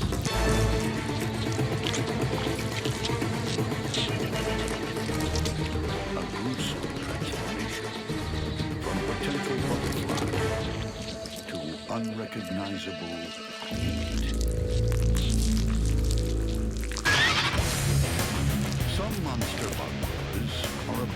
wits and strategy.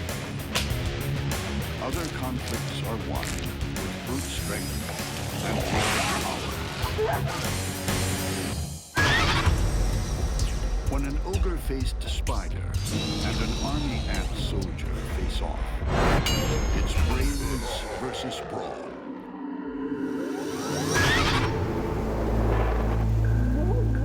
In the bug world, take nothing for granted.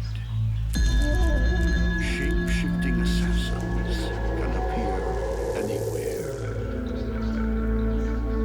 With long, spindly legs and an elongated body, the ogre-faced spider does a perfect twig impression. During the day, when the ogre-faced spider isn't actually hunting, they hang in the grass. They have their legs extended, so they look like a twig or grass, and they're trying to avoid looking like something that's edible. Camouflage isn't the spider's only weapon. When night falls, the ambush predator starts knitting. The ogre-faced spider has something that's absolutely unique in the animal kingdom. They build a web that they literally throw over their prey. This web is almost like a gladiator throwing out a net and capturing its prey. Hanging upside down in midair, tiny claws clinging to silken guy ropes. The ogre-faced spider waits, ready to spread her deadly picnic blanket. The ogre's eyesight can pinpoint almost any target, even in darkness. 2 of its 8 eyes are like night vision goggles, giving this nocturnal hunter better night vision than even owls or cats. Nearby, an army is on the march. Nomadic, carnivorous, voracious. An army ant colony is a terrifying force. Within this deadly swarm, the most powerful of all are the soldiers. These special ops bugs are bred for war. Army ant swarms are giant, precisely coordinated military machines. And the soldier ants are its attack dogs, except in ant terms, they're about the size of horses. Soldier ants are built for attack. Large heads support the biggest mandibles in the ant world. Curved like fish hooks with razor-sharp points, they spear and crush. At the other end, a needle-like sting delivers paralyzing venom and repeated stabs. The army ant sting is very potent, but it isn't used all the time. Often just the mandibles are enough for the bullying business. But if an opponent fights back, then the stinger is used like a taser set to kill. Even alone, army ant soldiers are fierce opponents. This giant ground spider seems like an invincible foe. But the army ant soldier has superior one-on-one tactics. It latches onto the back of the spider's abdomen. The muscles in the soldier's head are so strong, it's almost impossible to get those jaws open once they've clamped down on something. The soldier ant can even be torn in half, and he won't let go. The spider tries to dislodge its opponent, but its fangs can't reach back far enough. The ant stinger's toxic venom paralyzes the spider's muscles and nerves. It's a great meal for the colony. But what happens when the lone warrior confronts the master netcaster? Other predators are understandably hesitant to mess with an army ant soldier. This ogre-faced spider is more than willing to entangle. On the rainforest floor, a lost army ant soldier trying to find its battalion strays into the drop zone of an ogre-faced spider.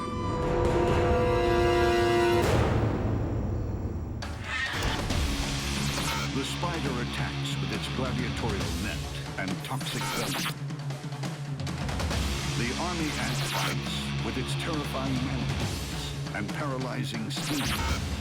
Who will emerge the victor? The soldier ant wanders into dangerous territory. The spider's huge eyes are trained on the approaching target.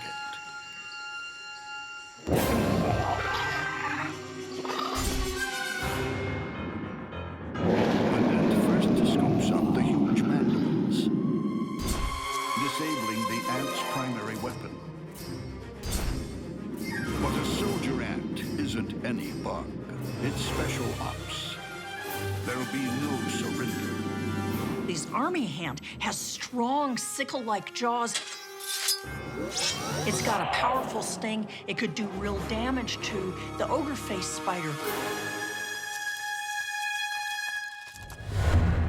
Despite being wrapped up, the army ant can still land a lethal sting. It waits for its opportunity. The spider, too, is choosing its moment. It takes a chance. One bite through the silk sends venom coursing through the ant's body. This soldier's fighting days are over. Its innards are turned to mush and sucked out. All that's left is a shrink-wrapped shell. One more casualty in a never-ending bug war. In the bug world, it's always high noon. The good, the bad, and the ugly ride roughshod over their victims.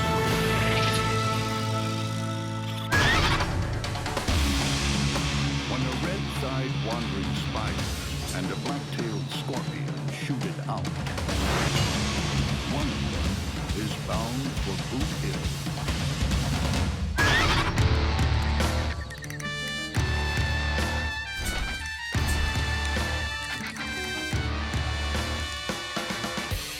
With tough body armor and a lethal back end, the black-tailed scorpion is a force to be reckoned with. The blacktail is a pretty large scorpion. It can grow to almost 5 inches in length. It can prey on a large variety of insects and other arthropods, even other scorpions. 2 sharp claws near its mouth pull prey apart and fork it in. Despite poor eyesight, the blacktail is an excellent hunter, using sensory organs called pectines to home in on its next kill. These are movable comb-like appendages lined with rows of tiny pegs that are very sensitive to chemical and mechanical stimuli. They're totally unique to scorpions, and they sweep them across whatever surface they're walking on to navigate, find a mate, and of course, locate and track prey. When it locates its target, the scorpion is deadly accurate. The telson, or stinger, is like an armor-piercing bullet, and the gun that delivers it is the scorpion's tail. When it gets in a clean, swift shot, it drives it straight into the prey's body, delivering the payload, which is venom, and the result is dinner. Meanwhile, another mean hombre steps out for its evening hunt. The red-thighed wandering spider is a rainforest drifter, a dangerous loner who hunts under the cover of darkness. These are one of the few spiders that instead of backing off when it's nervous about you approaching, tends to come forward. These are scary spiders. The vivid red on its legs is like war paint, a warning to predators to back off.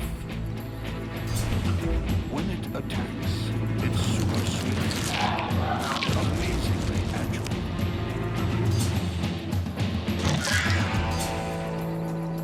At the tips of their feet, they have thousands of small hairs, and the hair tufts act almost like suction cups, which means that they can walk upside down without a whole lot of problems. The wandering spider has excellent eyesight. It's also a tactile hunter. Fine sensory hairs detect the faintest vibrations from its soon-to-be victims. These hairs are known as trichobothria, very sensitive to airborne vibration.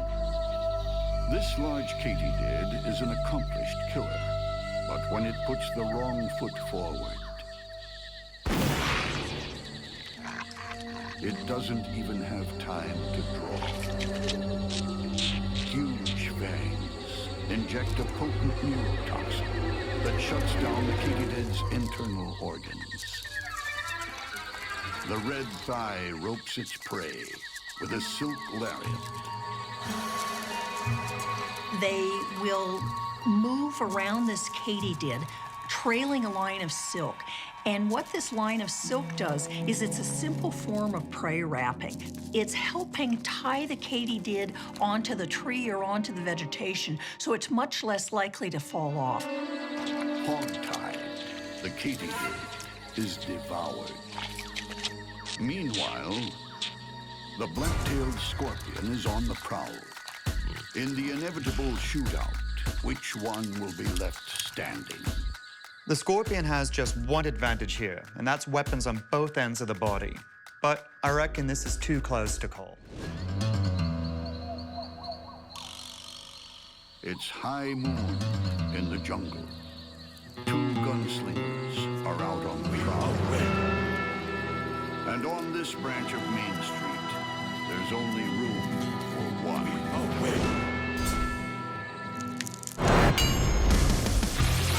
The red-thighed wandering spider attacks with massive fangs and killer venom. The black-tailed scorpion strikes with its lethal stings and vicious pincers. Who will land the lethal blow? The red thigh makes the first move. It approaches cautiously, low, outstretched, poised to strike. The blacktail doesn't flinch. It'll be the quick or the dead.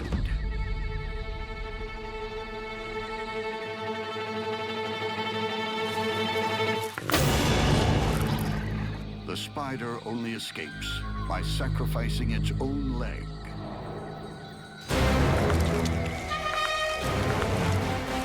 The spider has a predetermined juncture where it can lose a leg, and it's got sphincters that close it off so the spider doesn't bleed to death.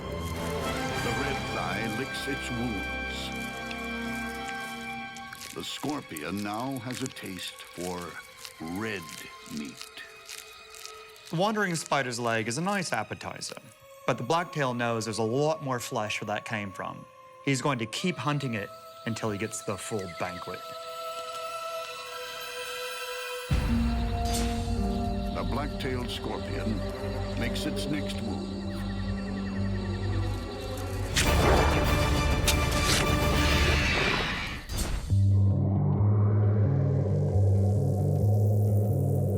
Grab the prey with a pincher, hold it out at a distance so it can't strike back, and then deliver the venom at a point-blank range. That's a textbook hit.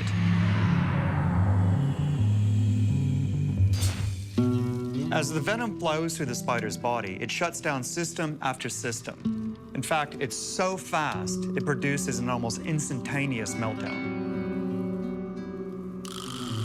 Another outlaw bites the dust. The scorpion feeds at its leisure.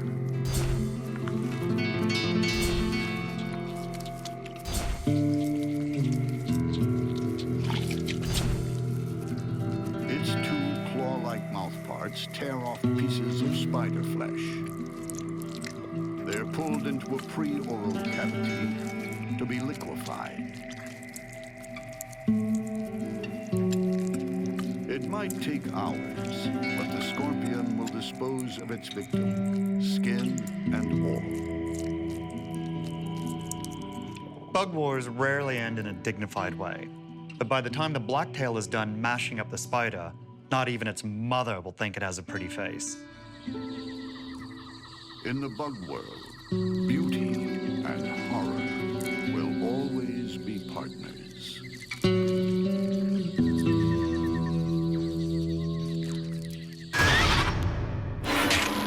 The bug world is a slaughterhouse. With butchers on every blade of grass, no one is safe. When a flame-bellied orb weaver and a longicorn beetle bring out the blades, there will be blood.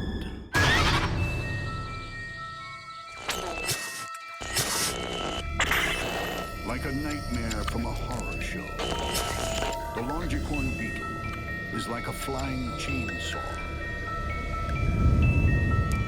In Costa Rica, there's a widespread myth that they can saw a branch off a tree just by hooking on with their jaws and flying in a circle. The longicorn beetle is built like a ground-to-air wood chopping machine.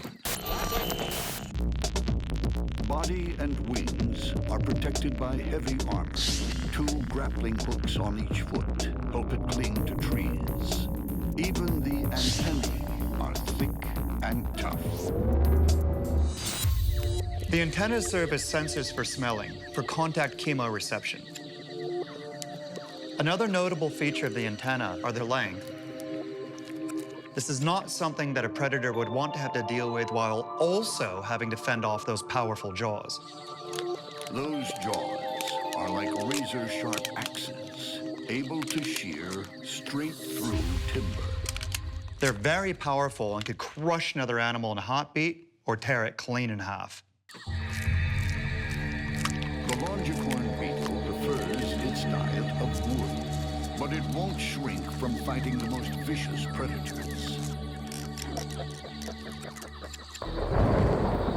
One of them is a neighboring flame-bellied orb weaver. It sits and waits. A patient executioner, wearing its orange markings like team colors. This is just a tough, aggressive orb weaver that's able to capture big things that come into the web, get in there, bite it, and wrap it.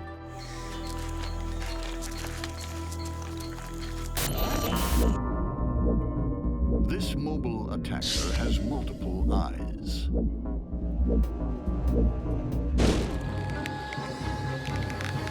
But it's those extra sensitive feet that turn the web into long-range radar. By building this orb web, it's able to extend its sensory system and feel vibrations from around it from quite a large distance. When a cricket wanders in, there's no mistaking the dinner bell.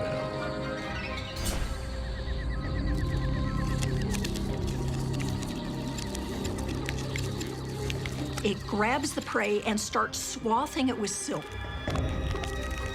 And then as soon as it's safe, it'll get in there and bite.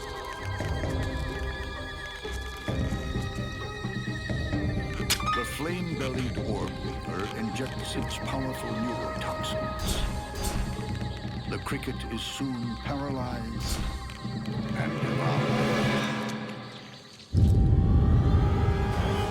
But will the victory come quite so easily when the armored woodcutter tangles with a high-wire hitman?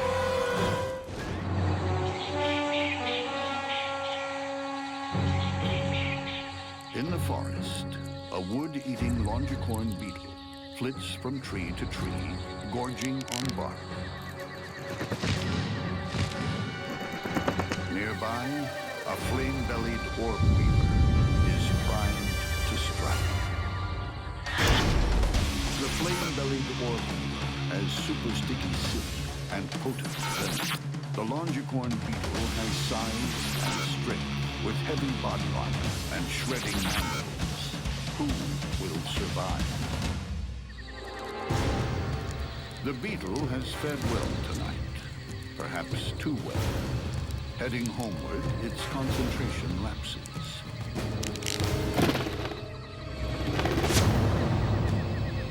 And it's snared in the orb weaver's trap.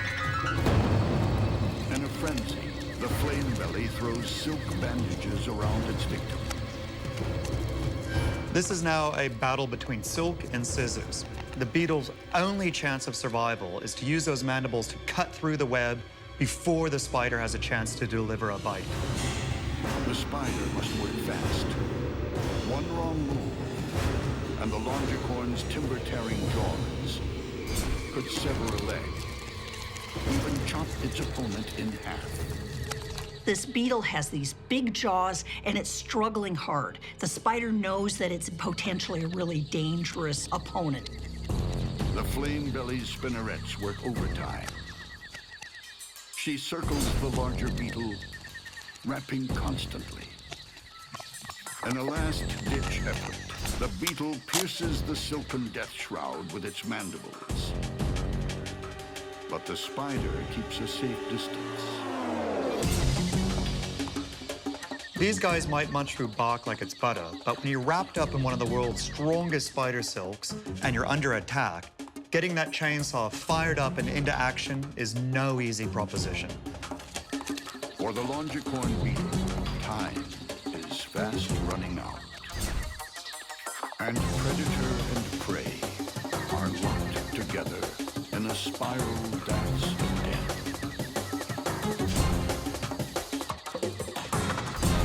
The spider probes for a cheat to rock.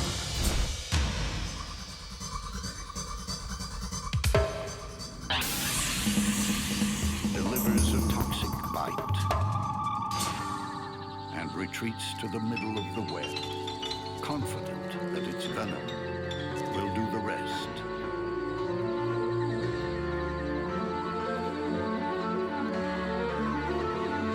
All that remains is for the flame-bellied orb weaver to haul its dinner up and feast.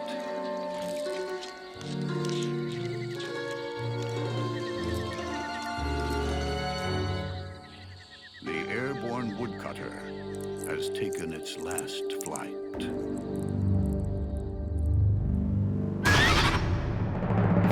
In a bug war, savagery doesn't always trump strategy. Elaborate defenses don't fool a determined fighter. Blind bravery is no match for refined weaponry. And in mortal combat, there's no substitute for speed and reach. In the world of monster bugs, tangle with the tough guys and its curtains.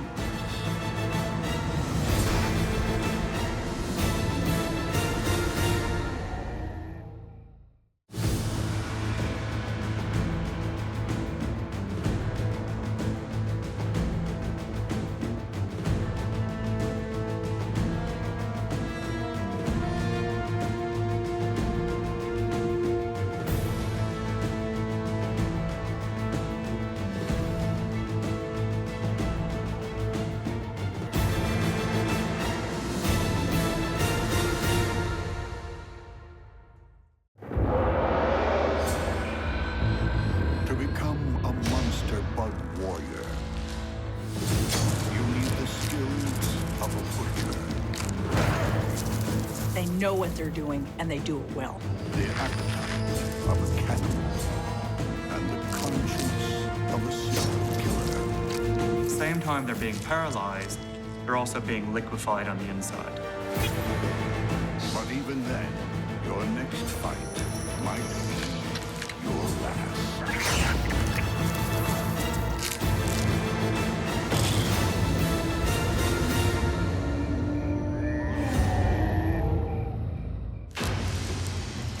In the bug world, the smallest creature can be the cruelest killer. But some corners of the rainforest breed truly terrifying giants. When a red rump tarantula goes up against a giant cockroach, it's a battle of the megabugs.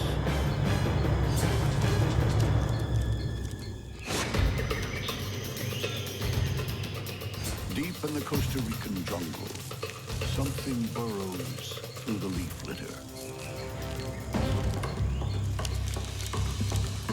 A creature that sparks fear and loathing in equal measure.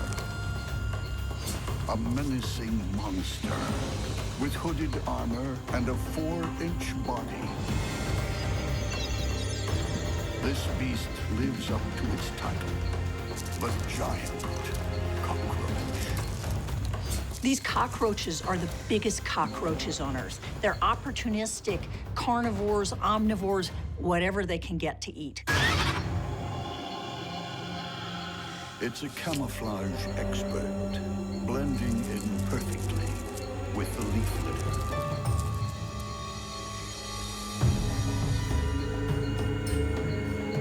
Large compound eyes wrap around the antennae like alien sunglasses. But for this megabug, sight isn't as important as chemical detection. Kept scrupulously clean, thread-like antennae, almost twice as long as the giant's enormous body, probe the air for telltale smells and air currents. The huge body is defended by hardened wing cases. An armored collar, called a pronotum, shields the head and thorax. Powerful spine-covered limbs rake across opponents' bodies, tearing and ripping their flesh. Would-be predators must also contend with sharp mandibles that hack and slash. Their mandibles are relatively small, but they're really strong, and they're designed to be able to take apart almost anything that they encounter. When they fight, they'll use their legs, and they can also rip the opponent's legs off, so they can be pretty dangerous. But today, another bug world titan is on the prowl. A male red rump tarantula. Tarantulas have been around for a very long time, way before the dinosaurs. And everything about them is supersized. Their legs, their bodies, their fangs, and their ability to turn other animals into yesterday's news. This male's mean enough to play nasty, but against a roach on roids, smart enough to play safe. That swipe wasn't a predatory act of aggression. It was a defensive swipe driven purely by fear. When tarantulas are threatened, they'll rear up in front of a foe, raising their front legs and flashing their fangs, but biting is usually the last line of defense. Besides, this male tarantula isn't hunting for food. He's looking for love. But tarantula love is a one-sided affair. The male red rump tarantula is a monster, but the female, that's where the word extreme isn't extreme enough. She's 5 to 6 inches across, positively humongous, and she can live over 20 years. When a female meets a male, she will either mate him or eat him. Unfortunately, he doesn't know which. For some males, that's just too risky. This big mama doesn't miss much. Her 8 small eyes, grouped close together, provide only poor vision. Instead, she hunts by vibration. Her massive body and legs are covered in long sensory hairs. Hair also forms a unique defense. Beneath the red rump's fiery abdominal hair, tiny barbed strands, called urticating hairs, can be flicked onto an approaching enemy. They're like fiberglass, so you can imagine if they get into somewhere sensitive or in the eyes, the itching would drive a predator crazy. This male is prepared to risk his life for a mate, even though she can be the date from hell.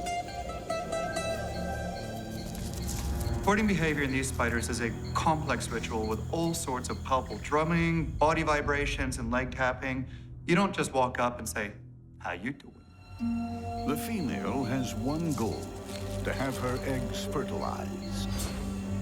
Otherwise, the male is just one more piece of meat.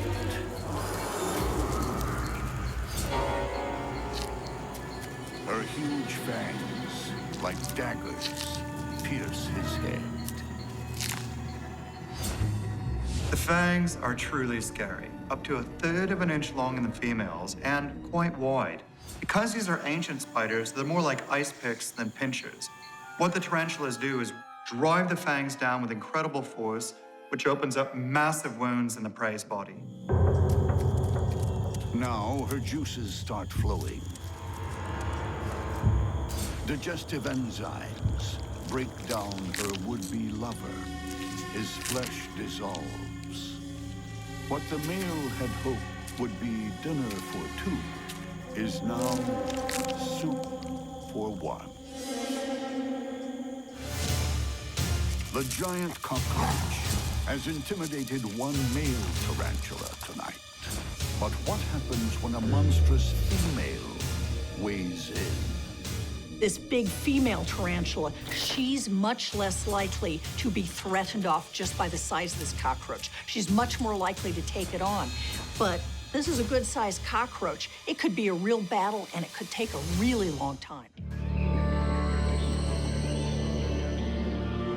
Nightfall in the rainforest. A giant cockroach lumbers through the leaf litter on a collision course with a female red rump tarantula. The tarantula has massive fangs and paralyzing venom. The giant cockroach has sturdy armor and spiked legs that can wound. Which of these megabugs will live to see the sunrise? The cockroach approaches, unafraid. The tarantula is poised to attack.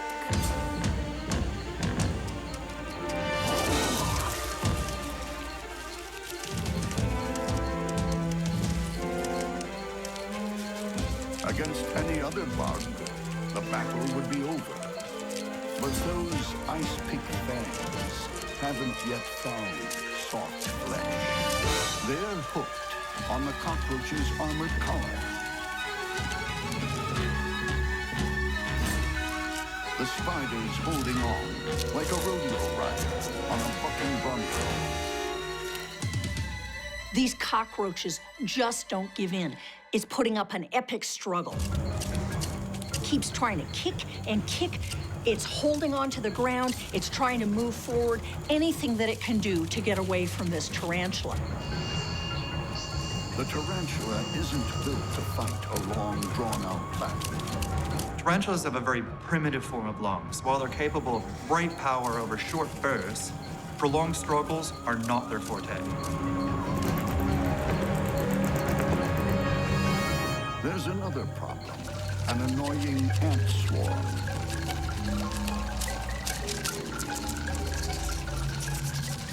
The cockroach catches a break.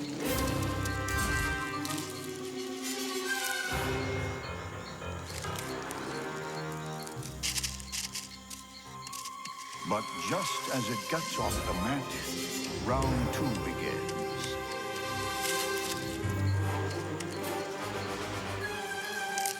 A fang plunges through the cockroach's armor.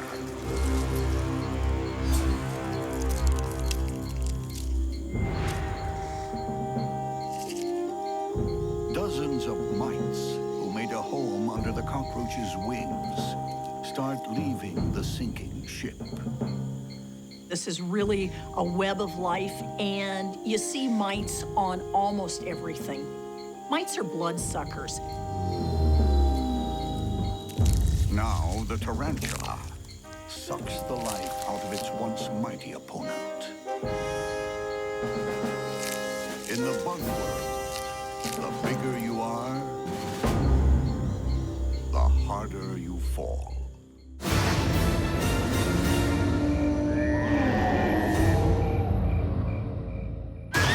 When a vinegaroon and a striped-tailed centipede come to the surface, all hell will break loose. The rainforest is riddled with entrances to the underworld. From one dark gash, like some mythical monster, comes a striped-tailed centipede. Every night, it leaves its subterranean lair on a mission to murder. A hyperactive hunter plowing through the forest on 22 pairs of legs. We'd think that they'd be getting tripped up all the time, but with each one longer than the previous, they never get tangled. The centipede's speed and mobility are even more impressive when you realize it's almost blind. Its antennae act like all-seeing eyes. Beneath the antennae, on either side of the head, the main strike weapons, two modified legs, have become venom claws that deliver a toxic shock. Perched high on a leaf, a grasshopper thinks it's out of harm's way. But the striped-tailed express is hot on its chemical trail and severs a hind leg. Now that's poor defense. The grasshopper really should have jumped clear while it had a chance, because now when the centipede comes back, it's not going to have a leg to stand on. The venom claws now serve as silverware, pulling soft flesh from the exoskeleton. Like a discerning diner ripping meat from a lobster tail. Nearby, another denizen of the dark emerges, hungry for blood. With its heavy armor and creeping crab-like walk, the vinegaroon is a primeval nightmare. Vinegaroons are like B-grade movie idols. I mean, they're just really scary, monster-looking animals. Massive pedipalps, ending in crude pincers, grab prey in a merciless embrace, then crush it against serrated armor plates. Like all arachnids, the vinegaroon has 8 legs, but only 6 are used for walking. The first 2 are sensors that the vinegaroon taps around like a blind person's cane. Its heavy armor is enough to deter most predators. If that doesn't work, the vinegaroon mounts a reeking rearguard action. They've got a gland at the base of their tail that is capable of spraying what's essentially vinegar as much as 3 feet away. They're able to move their tail around, aim it toward the predator, and then spray this mix of acetic acid and caprylic acid. It breaks down an invertebrate's exoskeleton. But will the vinegaroon's heavy weapons be enough to defeat the striped-tailed centipede when it attacks head-on? In the dead of night, the rainforest is haunted by underworld demons. A voracious, striped-tailed centipede follows a trail to its next meal. Meanwhile, a vinegaroon waits for its dinner to arrive. The centipede attacks with spiny feet and razor-sharp venom claws. The vinegaroon wields giant club-like pedipalps, spiked pincers, and serrated blades. Who'll survive the battle of the night terrors?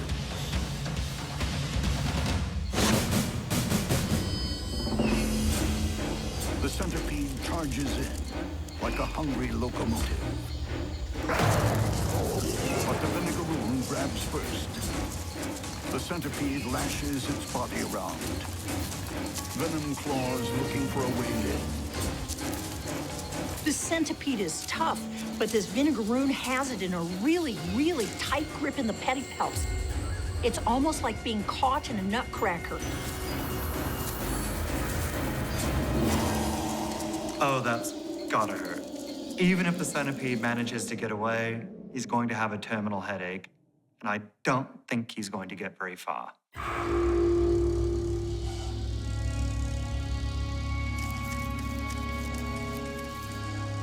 The centipede's legs kick feebly as claw-like chelicerae tear into its neck, almost severing the head. Regurgitated digestive juices flood the wound, transforming solid flesh into centipede soup. So it seems that the old adage of live by the sword, die by the sword is just as applicable to the bug world as anywhere else. The vinegaroon savors its victory, ferrying its dead foe back to the underworld to feast in peace.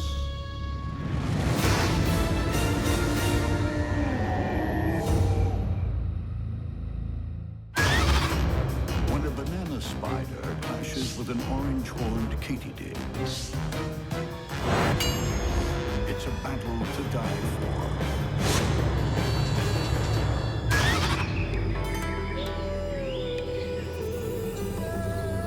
There are many femme fatales in the rainforest, but the orange-horned Katydid is the ultimate mean girl.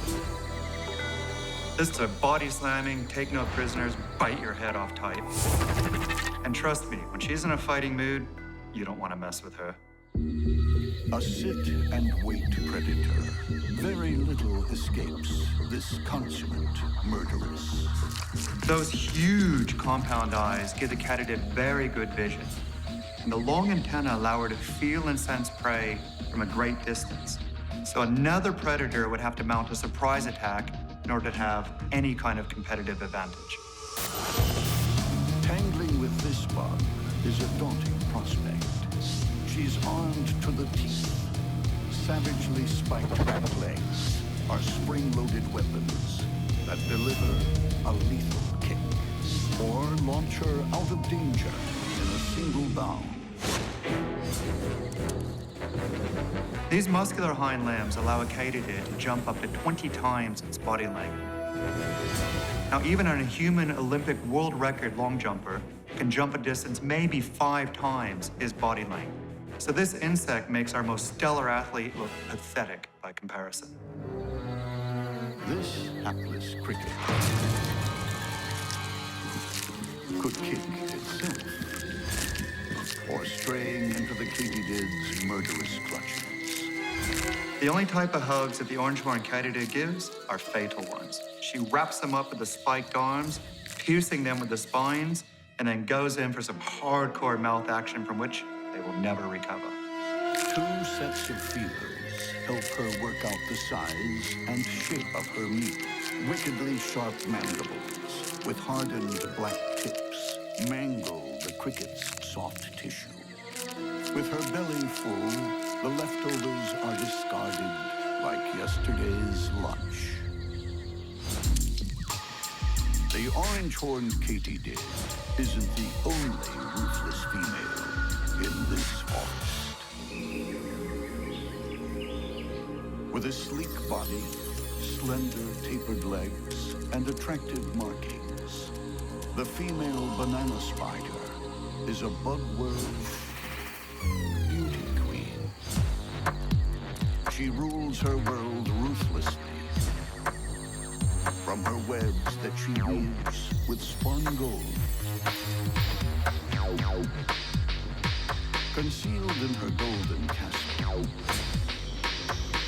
the deadly queen waits for her victims to come by.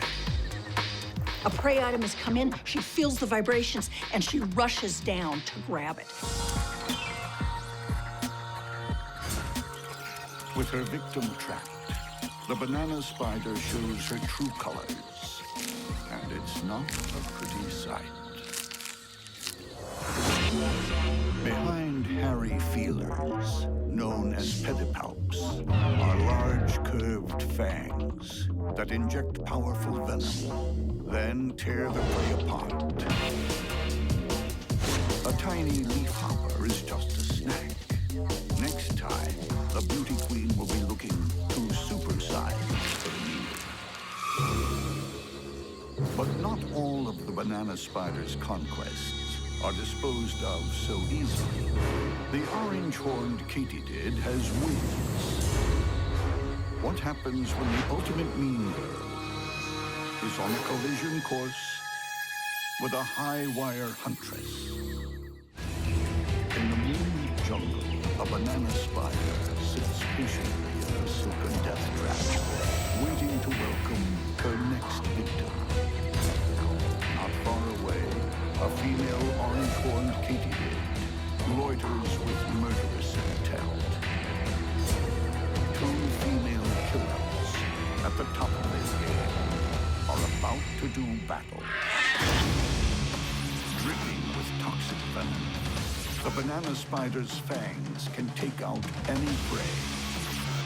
But the orange-horned Katydid's spiky limbs and razor-sharp mandibles could easily cut her enemy clean in half.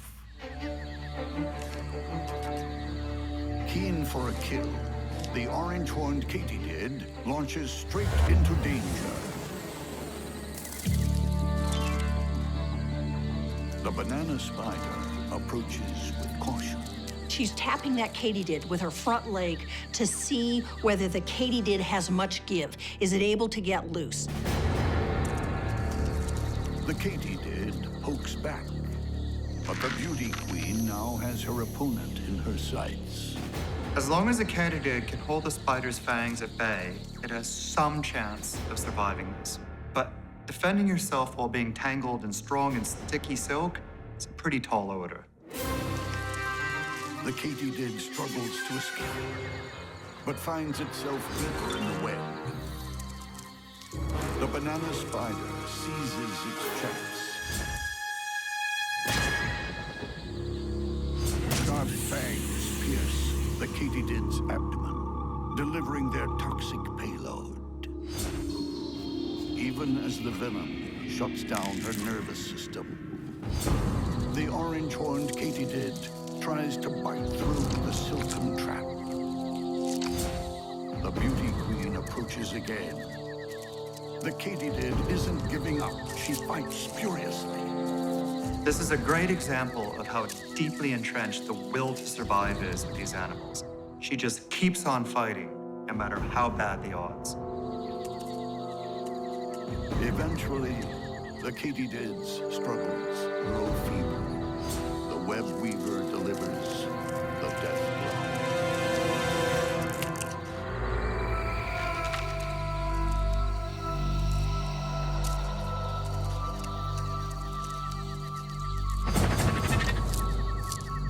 It's been a titanic battle. The beauty queen wraps the spoils and begins her long victory feast. She doesn't bother with regal table manners. Digestive enzymes break down the Katydid's body, turning soft tissue into a protein shake. In the bug world, beauty queens don't get their kudos from crowning ceremonies. They get their kicks when their rivals are trash on the forest floor.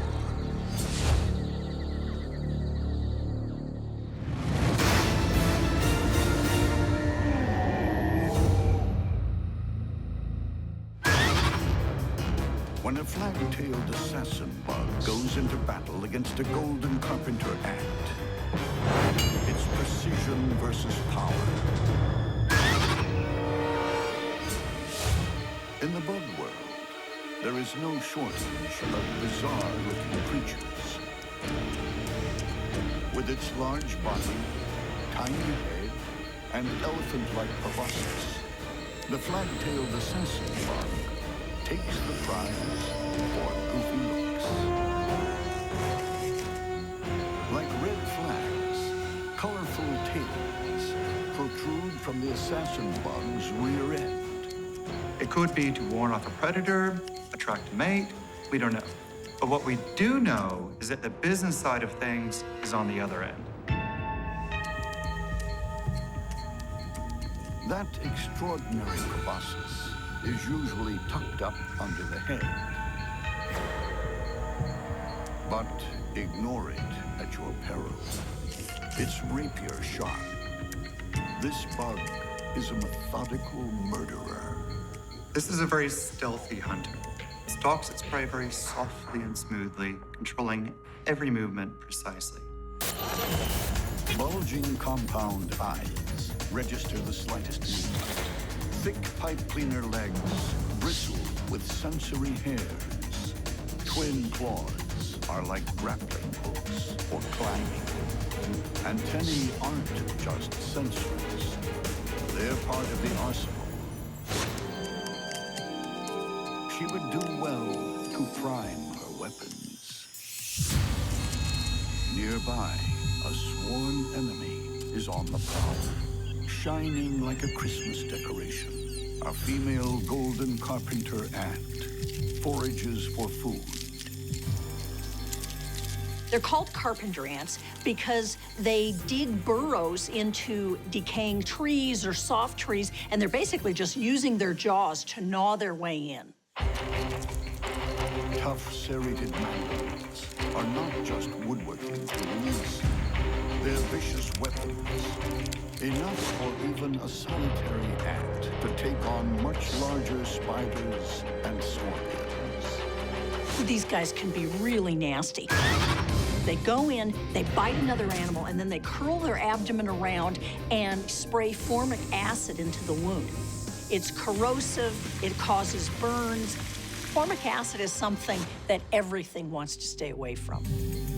But what happens when the golden pit bull tries to take down the bizarre assassin?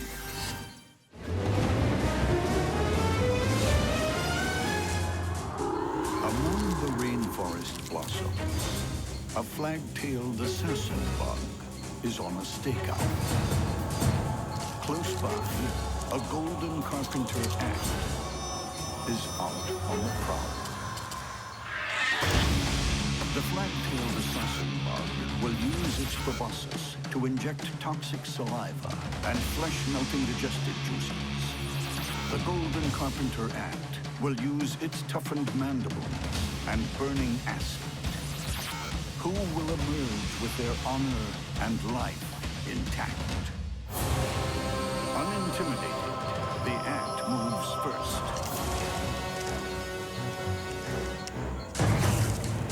But the assassin is ready. This time, the ant uses its speed advantage.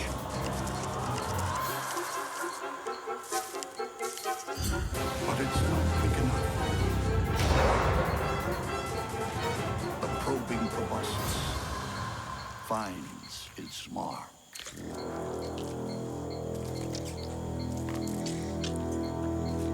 The assassin bug's venom attacks both the nervous and the muscular system, paralyzing the prey in just 3 to 5 seconds after being injected.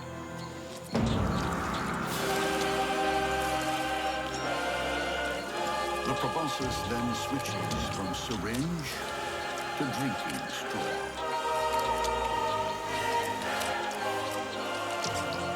The victim's liquefied innards are sucked up by this all-in-one instrument of death.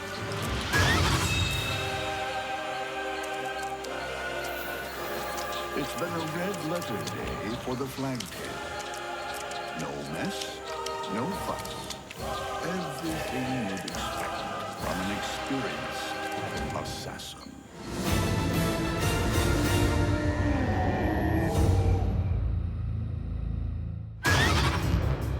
When a bronzed huntsman faces off against a slender-necked mantis, one of them will be down for the count.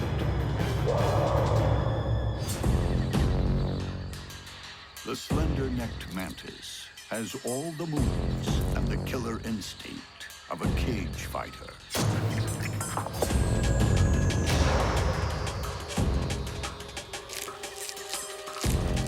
This animal wouldn't be out of place in a round of ultimate fighting. It can pull combination moves that wouldn't be legal anywhere outside the bug world. In the blink of an eye, long raptorial arms, lined with needle-like knuckle dusters, land killer punches. The muscles that control the Mantis's raptorial strike are very strong and incredibly fast.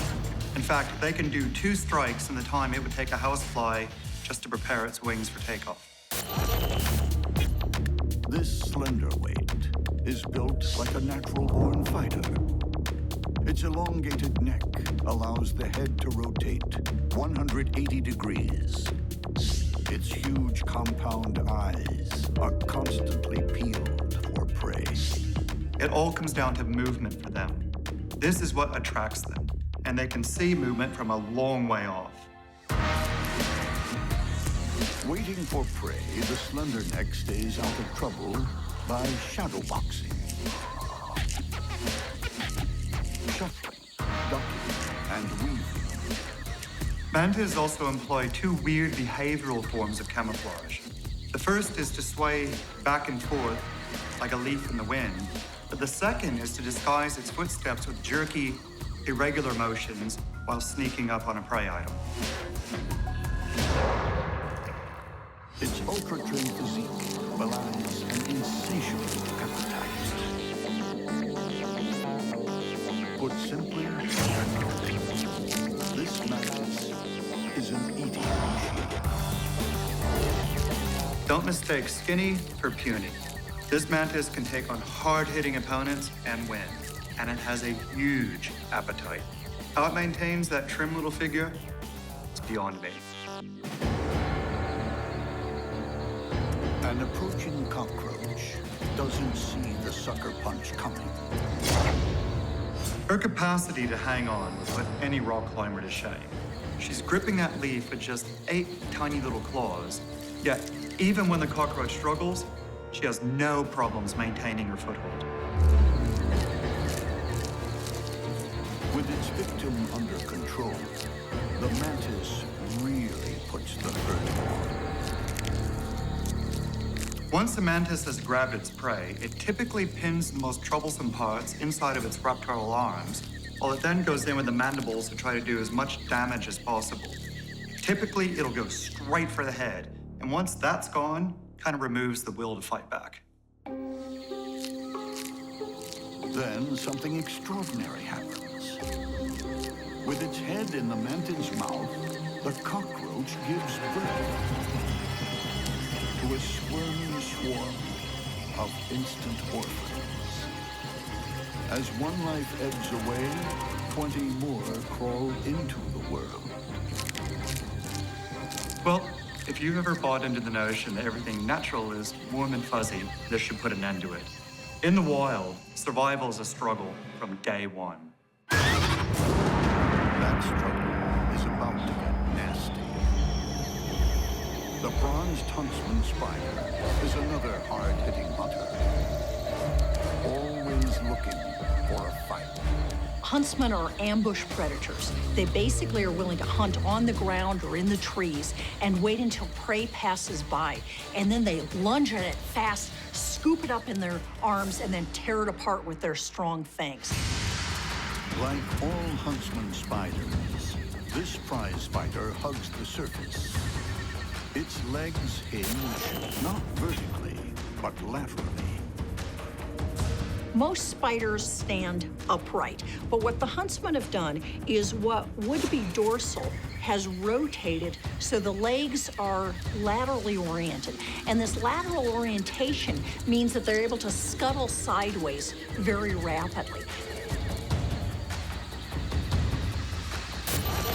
The bronzed huntsman has 8 eyes, arranged in 2 rows of 4. But this street fighter hunts less by eyesight and more from the faintest telltale movements of air. Huntsman legs are covered with sensors that are very, very attuned to vibrations. A moth's slightest movement is like a bell ringing for round one. Unfortunately for the moth, the bronzed huntsman also has a prize fighter's chin.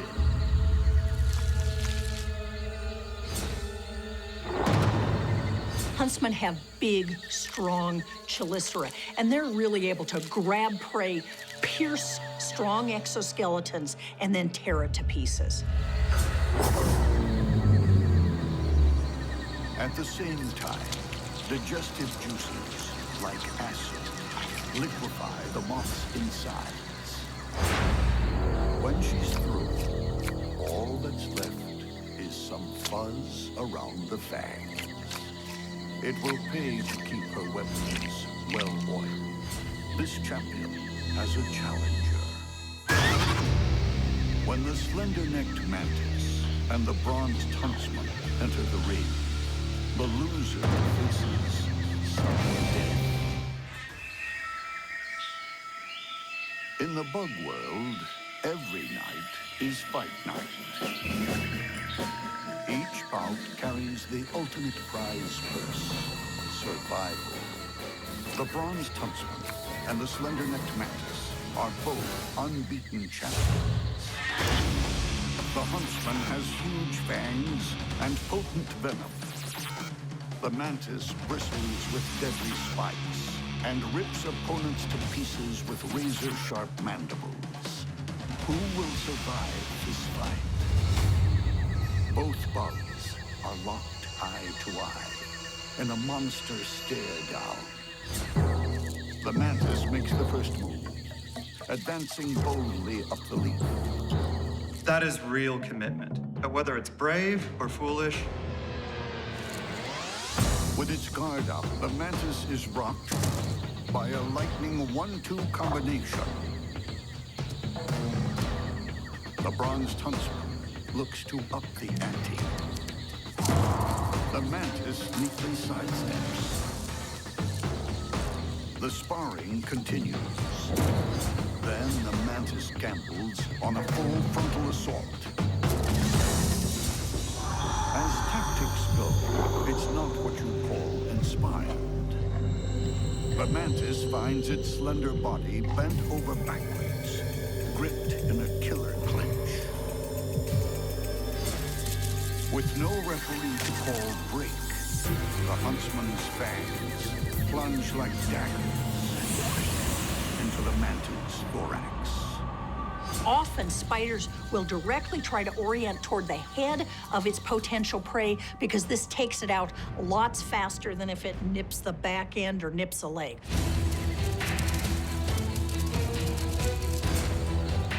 The Mantis refuses to throw in the towel, biting and grabbing its opponent's pedipalp with a sharp-toothed arm.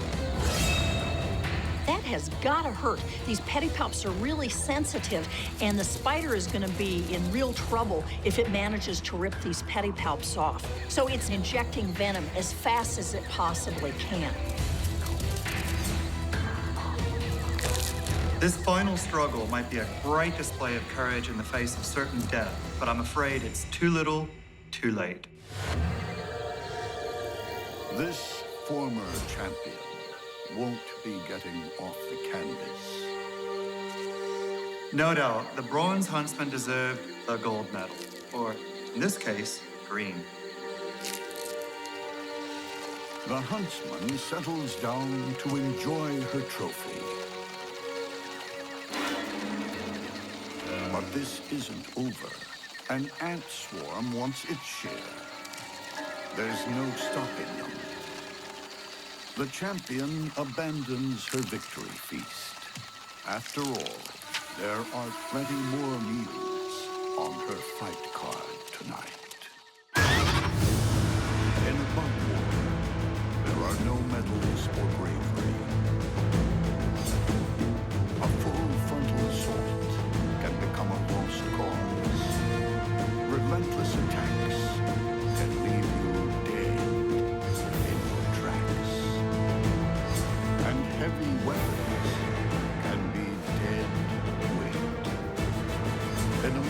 bug battle, the only measure of success is when you're the last one standing.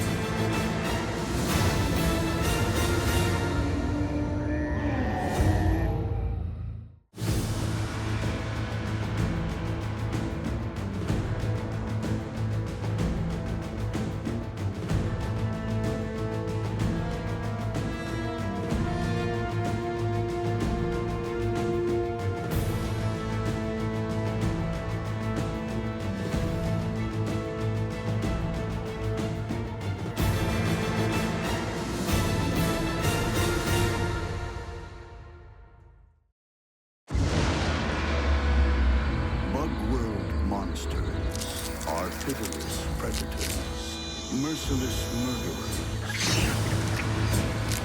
They're a force of nature that you don't want to encounter. In a bug battle, there is no such thing as gracious in defeat. The way that they end is always messy. The next bug you greet could be a great meal or the Grim Reaper.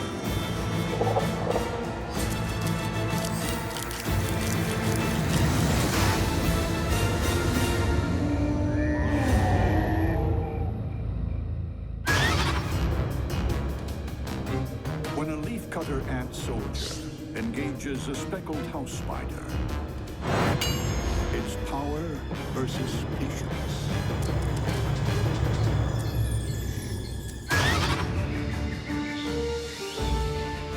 In the depths of an equatorial jungle, a million-strong colony of leafcutter ants is busy farming the rainforest.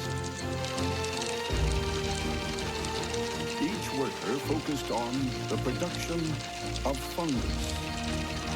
Leafcutter ants are really the farmers of the animal world. They cut vegetation that they then grow fungus on. So the ants actually live off of the fungus, not the plants.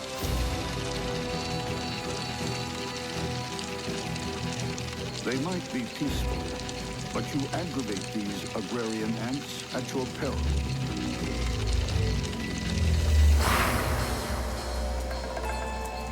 At the first sign of trouble, you find yourself face to face with a leafcutter soldier. There's got to be constant guarding of the colony so that they don't get attacked, both foraging lines and the colony itself. You don't mess with a leafcutter ant soldier.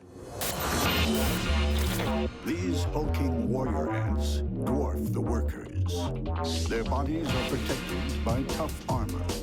The massive bulbous head supports some of the ant world's most fearsome weapons. Strong, hardened mandibles, powerful enough to pierce human skin, crush and slice. Look at those mandibles. They really act like chainsaws. If you want a leaf cut up, you call a worker. If you want another animal cut up, you call the soldier. A party of invading trapjaw ants has ventured too far into leafcutter territory. Workers alert the troops. Leafcutter ants make a surprising diversity of sounds and vibrations that they use to communicate among themselves by rubbing various body parts together. Dispatched to deal with the interlopers, the leafcutter soldier launches a withering attack.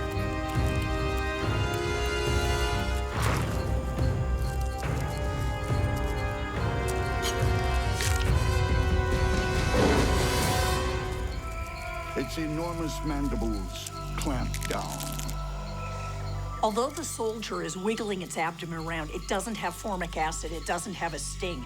However, its mandibles are so strong that it's literally able to take control of the situation. Ordinarily, trapjaws are ferocious fighters, but against the soldiers, they don't stand a chance.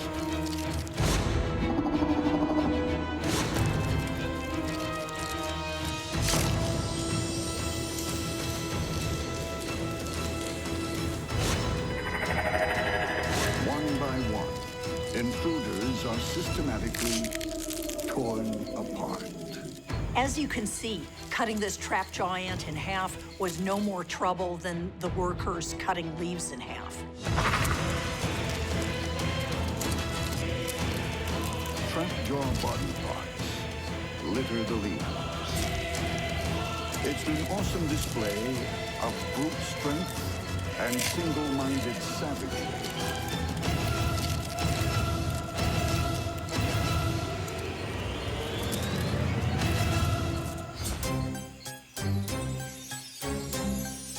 But not every fighter in this neck of the woods relies on size and raw power. Small and delicate, the speckled house spider seems like an unlikely serial killer. You might think that something called a house spider isn't up to the task of surviving in a forest full of dangerous creatures. But let me tell you, this spider is more than capable of surviving encounters that would send others home in tears. This relative of the Black Widow and Redback is built for a life on the web. Her long, spindly legs are agile enough to navigate her silken web like a tightrope walker. The speckled house spider is a sit-and-wait predator, happy just to hang at home and let her untidy web do all the work. It might look like the result of lousy housekeeping, but that chaotic tangle of lines is actually a very effective way of catching prey.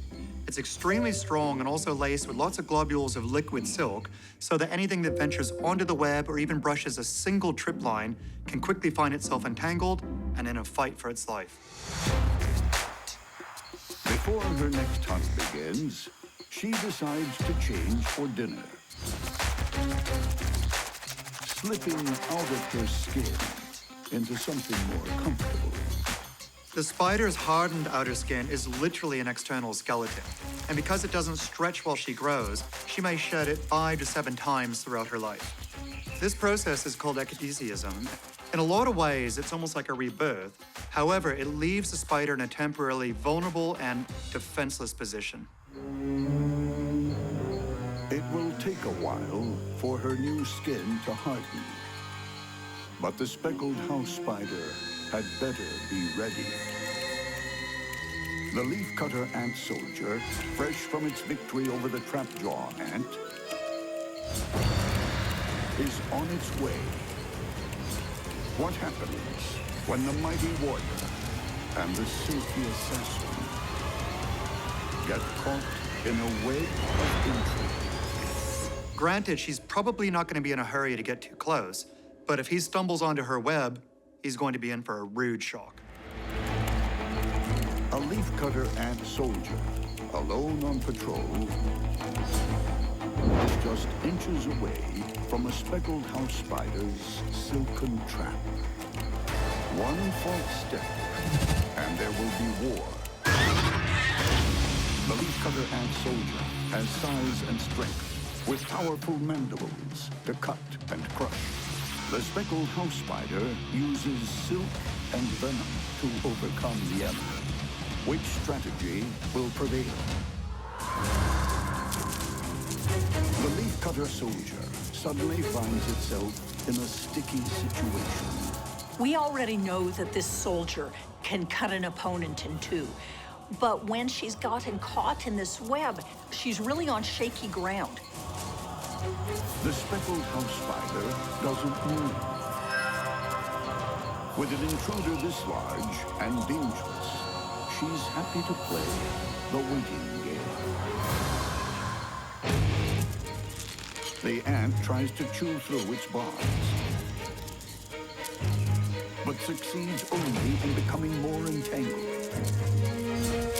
Finally, choosing her moment, the spider descends and starts throwing thread. Whatever she does, the house spider must avoid those jaws. Just one snip could open her up like a bursting water balloon.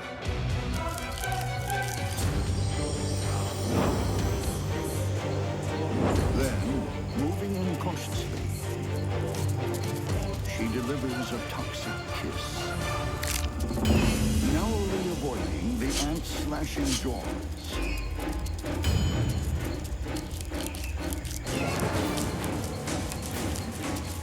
But this battle isn't over. Prey this large will need more than one dose. Again and again, the spider dances with death, ducking the gnashing mandibles to inject more venom. She retreats and waits again.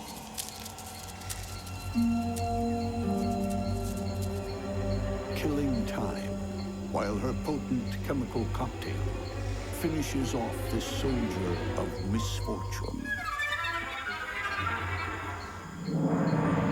In a monster bug war, no matter how formidable your weapons, it pays to fight battles on your home turf. You know, I think this is just a classic case of the bigger they are, the harder they fall. End of story.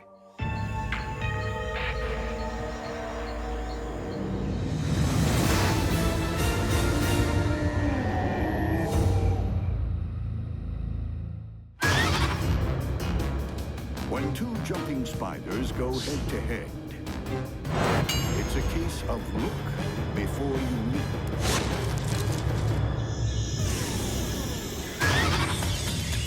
The steamy jungles of Central America are home to more than 5,000 species of jumping spider, each one more striking than the last.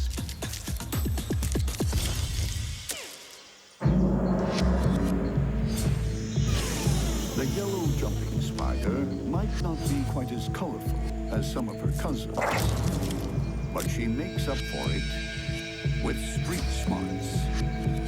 They've got relatively simple brains, but they're clearly using these brains in really complicated ways to remember where things are and make quite complicated decisions about how to attack their prey. The huge comic book eyes are constantly peeled for prey they can see 40 body lengths away. And don't think for a second that you can sneak past unnoticed. She really does have eyes in the back of her head. A total of 8 orbs ring the head, providing a wide-angled world view. The smaller eyes focus on movement, so they detect something moving in front of them. It's the big anterior median eyes that provide the crucial information for where and when to attack. Those extraordinary orbs sense color, contrast, even ultraviolet light. Just what you need when pinpointing prey and launching long-range attacks. Death comes swiftly.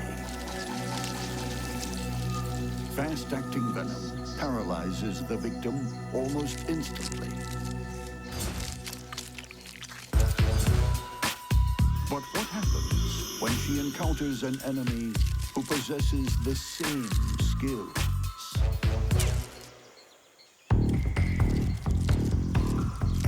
The tiger jumping spider has also earned her stripes as a pouncing predator. She's a polyphagous predator, which means she'll kill and eat pretty much any creature that she can. But some jumping spiders actually prefer spiders over insects, including spiders just like themselves. Squat and compact, the tiger has the perfect build for long-distance leaping, jumping up to 20 body lengths in a single bound on hydraulic legs.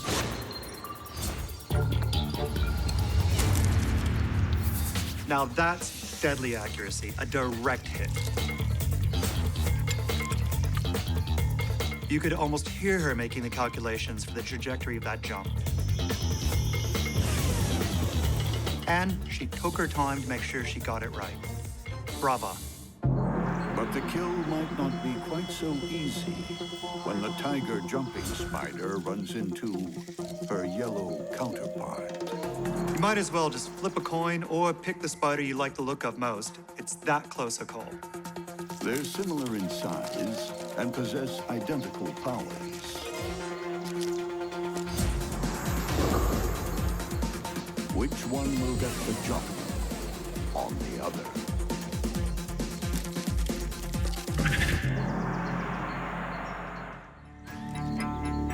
On a rainforest leaf, two jungle gymnasts are about to meet in mortal combat.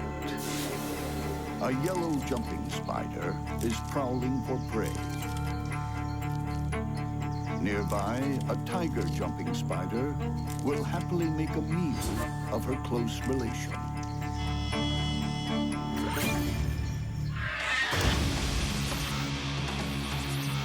Both have incredible eyesight, extraordinary jumping ability, and potent venom.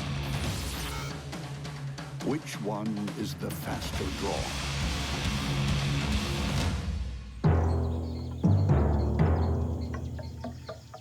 The combatants eyeball each other. If spiders could break out in a nervous sweat, they would both be doing it about now. Because they can both see and recognize the danger that they're both facing. The yellow jumping spider holds her ground. The tiger blinks first, backing off, but changes her mind.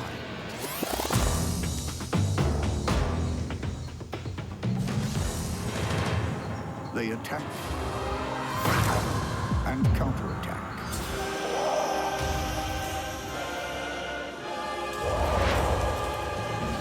It's a standoff.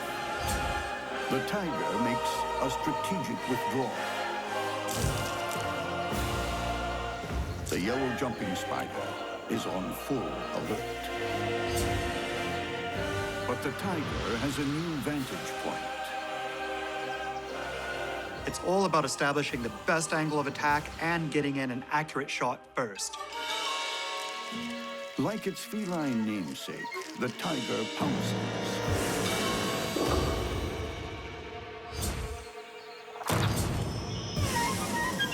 Injecting lethal venom. For these spiders, the old saying, "Look before you leap," really sums it all up. In this particular case, the tiger jumping spider had the best view and the best trajectory, and that proved to be the decisive advantage. Like any tiger in the wild, feeding isn't about dining etiquette. She vomits digestive enzymes into her victim and slurps up the liquidized flesh, leaving the yellow jumping spider very deflated. So much for the sisterhood.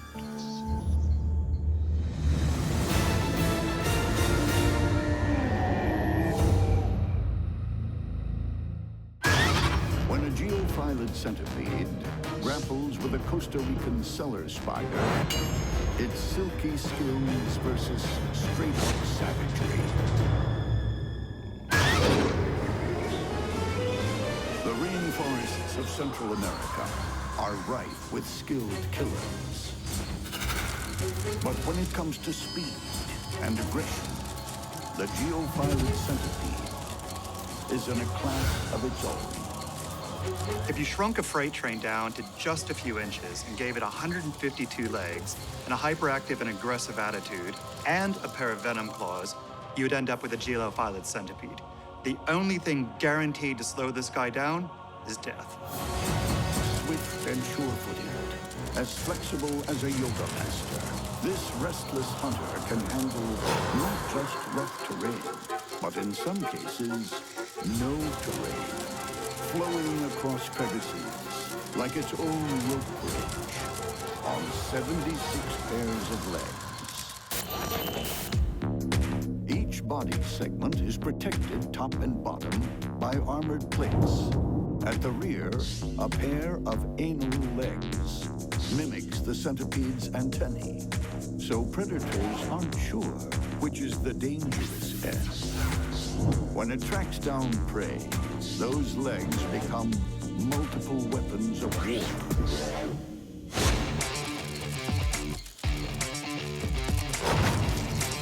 The instant he makes contact with the prey, he wraps as many legs around it as he can and just ties it up.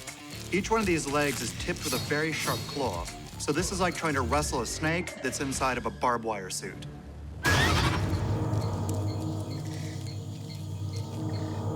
With the victim pinned, the centipede puts its venom claws to work, injecting a lethal chemical brew.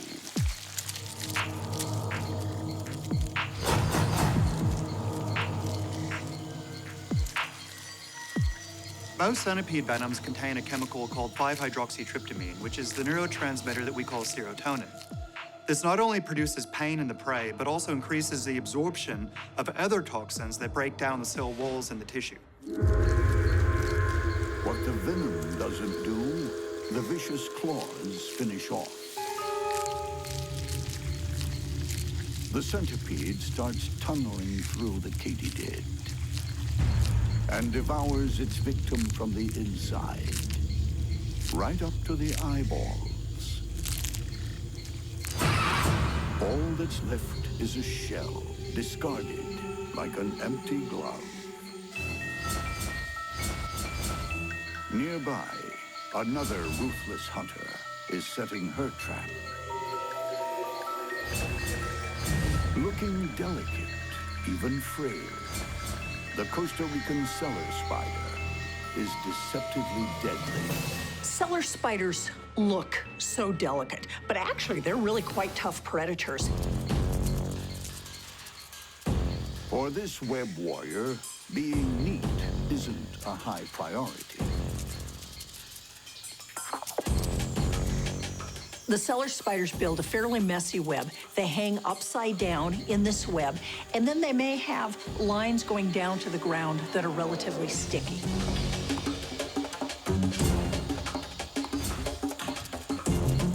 When a bug blunders into her gossamer curtain, those extra long, thin legs start throwing silk thread in a rapid-fire frenzy of wrapping. When the cellar spider wraps its prey, it isn't putting out big swaths of silk the way some of the other spiders do. They're essentially just putting out a single line. But they do it extraordinarily fast, and so they can really wrap up and do it fast. But the female cellar spider is about to receive another visitor. The geophilid centipede is on its way. What happens when the silk stalker is struck by a runaway train? Anyone who thinks cellar spiders are harmless doesn't know they're spiders. The centipede could be hog-tied in an instant, and then the only way he could break free would be brute force.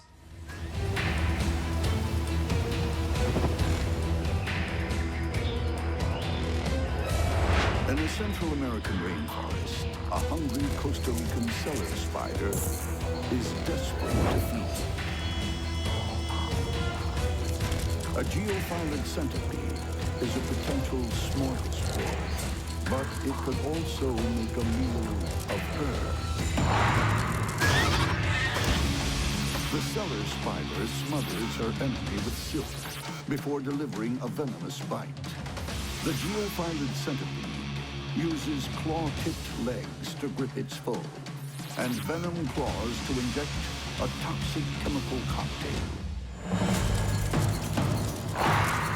With customary bravado, the centipede hurtles onto the web.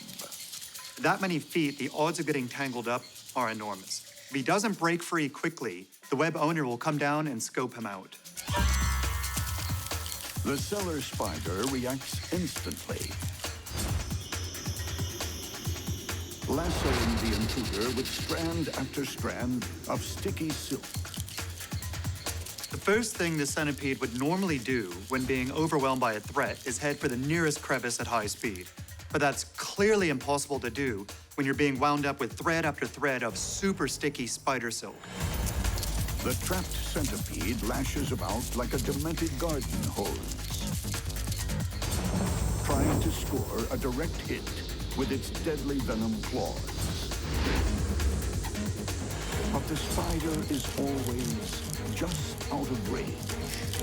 This is where silk wrapping with these incredibly long legs comes in handy. She cannot get too close to that centipede. The way she is wrapping is amazing. Look at how fast this is. The Cellar spider goes into overdrive. Her legs are a blur as she throws silk at a rate of 6 loops per second. But the centipede is just as quick to break the ties that bind. This is an epic fight back. If he can get those venom claws into the spider, just one bite would be enough to turn this fight upside down. The spider sneaks in several bites, but her venom is relatively weak and slow-acting. But eventually, with her victim's head pinned and its body twisted like a pretzel, the spider seems to have won. But like a horror movie monster, the centipede suddenly breaks free once more. This is amazingly risky business with this centipede getting its head free all of the time. She's putting out an enormous amount of silk. At some point, she's going to run out of the silk that she has available. Her silk stores are used up. The spider is throwing thin air, and the centipede's head is still free. In desperation, she dispenses her few remaining drops of venom. The centipede may have finally succumbed, but talk about combat endurance. He made the spider use every last inch of its silk, every last drop of its venom, and every last bit of its energy. He won't be remembered as a wimp. It's been an epic battle. Now, the epic feast. The Cellar spider spews digestive juices into the centipede's body and sucks up the liquefied flesh. Okay, I know it's dead, but I wouldn't be surprised to see this centipede spring back into action one last time.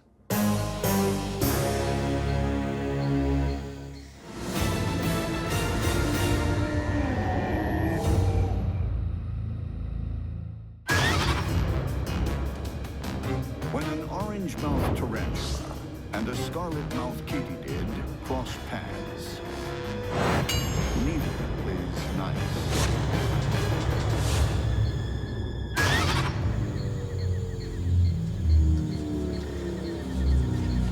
With her velvet coat and fancy gloves, the tree-dwelling orange-mouthed tarantula is no stranger to the high life. But despite being an uptown girl, she has a low-down mean streak. They're absolutely voracious predators. These guys are taking down frogs and lizards with no problem.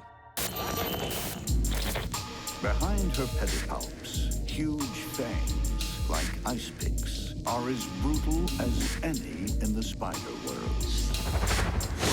At the tips of her forelegs, dense tufts of hair form pads known as scapulae, enabling her to scale sheer surfaces with ease. Basically, they're ambush predators. They're sitting still, waiting till something comes close, and then they just zip out and grab it. Put the chelicera into it and just pump their prey full of venom. But the orange-mouthed tarantula isn't the only one looking for easy conquests. The scarlet-mouthed Katydid has a ruthless agenda of her own. Delicate legs that can leap or lacerate. And a painted mouth with the power to pulverize. Clearly signal this Katydid's murderous intent. She'll eat the flesh of any downed animal. They can be quite savage. Powerful mandibles quickly dismantle this grasshopper, tearing off limbs like petals. She's an expert at locating takeout dinners Long antennae act like portable radar to help size up her prospects. Muscular legs lined with spines can lash out to puncture prey or skip town completely. She can use them to propel herself into the air in a very athletic manner. One push and she's airborne in a flash. The Katydid's powerful legs help her get to the front of the dinner line fast. But when she lands a meeting with the orange-mouthed tarantula, who will get the upper hand and who will lose their head? In the Costa Rican jungle, an orange-mouthed tarantula is a social climber with a serious appetite.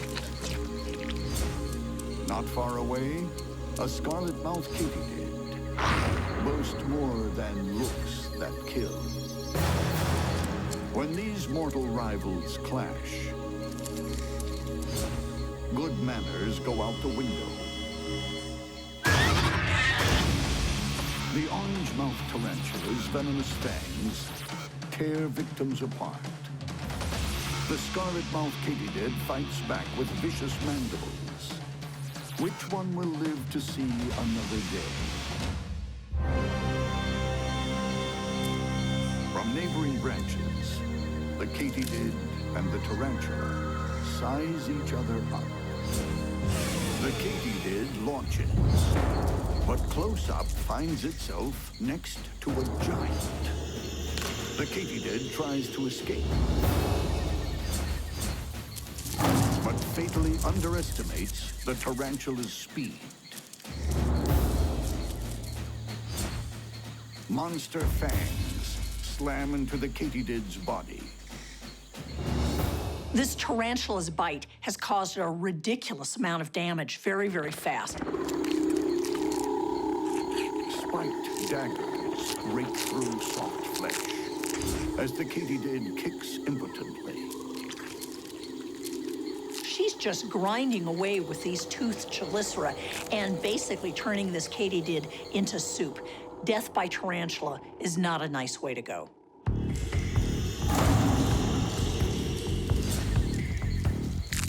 The Katydid isn't going without a fight. But she's locked in a spider death hold. The orange-mouthed tarantula puts the fight beyond doubt.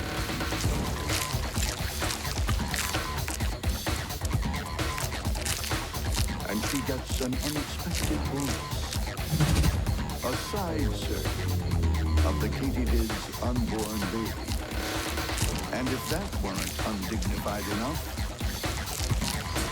she silk wraps the scarlet mouth, so her meal stays in one piece while she slurps it down. Really, who would want to be a bug? Their lives are so full of peril, and the way that they end is always messy.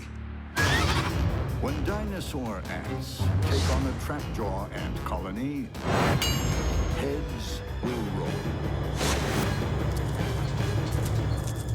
A rainforest log has become a new home to a small colony of dinosaur ants.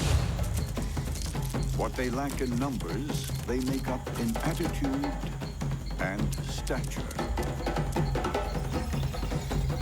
Dinosaur ants are really huge ants. They're some of the biggest ants in the world. They're somewhere between an inch to an inch and a half in size.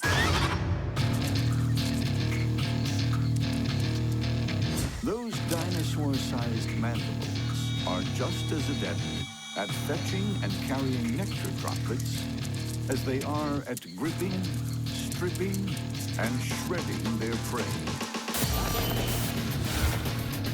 If those mandibles weren't fearsome enough, under the abdomen, a deadly stinger packs a fatal punch.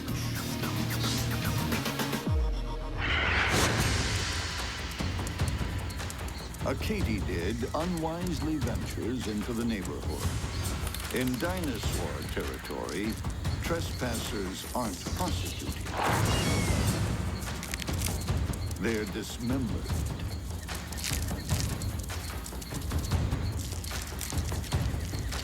When they capture small prey, they may just grab it with the mandibles, cut it in two, and carry it back to the colony.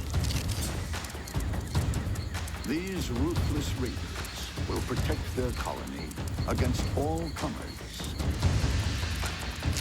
They may need to. A few feet below, a colony of trapjaw ants moves in.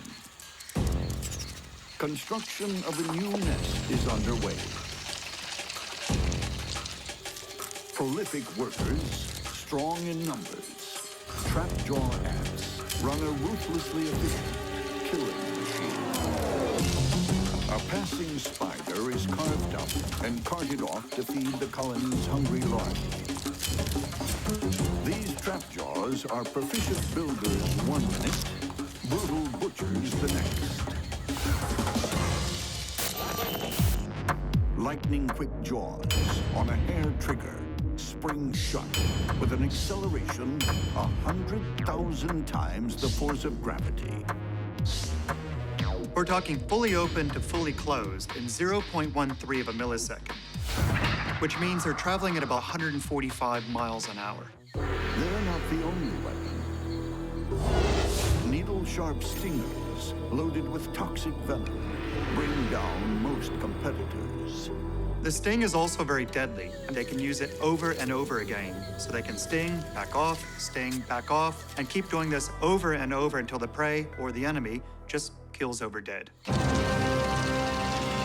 trapjaws are the neighbors from home, and the dinosaur ants want them gone. Before the day's end, there will be war. On a Costa Rican jungle floor, enterprising trapjaw ants are intent on building a new home. Up above, resident dinosaur ants resent the intruders. They're about to declare war. With their dominant size and vicious bite, dinosaur ants break competitors with ease. But the team spirit and cutthroat tactics of the trapjaws could overcome their enemy. Both of the ant species are very capable fighters, and they're both armed to the hilt. No matter what happens, there's going to be mass casualties, and it's anyone's guess who will back down first. A dinosaur ant scout scopes out the enemy. It's intercepted by a forward party of fighting trapjaw ants. But the dinosaur's sheer size and huge mandibles win this skirmish. Dinosaur ant reinforcements arrive. It's clear that they've decided that offense is the best strategy in this situation. They might end up regretting it, but the battle is on. Angry trapjaws swarm the newcomers, hacking and spearing.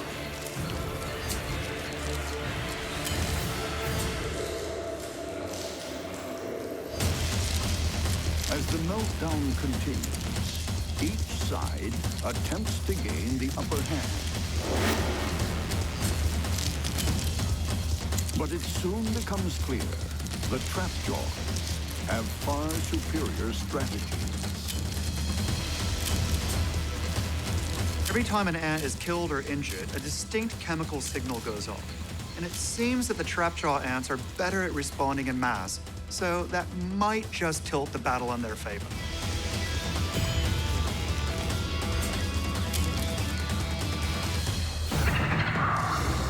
The conflict escalates.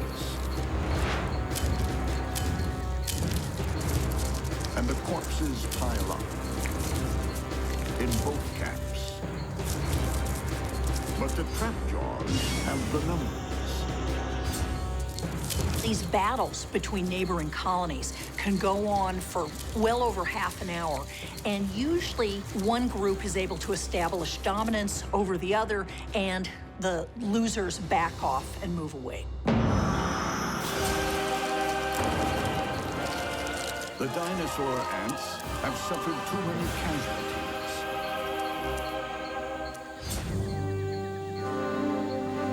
They're a small colony. To fight on would be fruitless.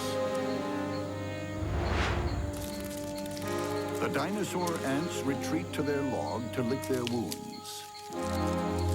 And in the ceasefire, the trapjaws turn their weapons of war back into tools of the trade and resume their building. The neighbors from hell are here to stay.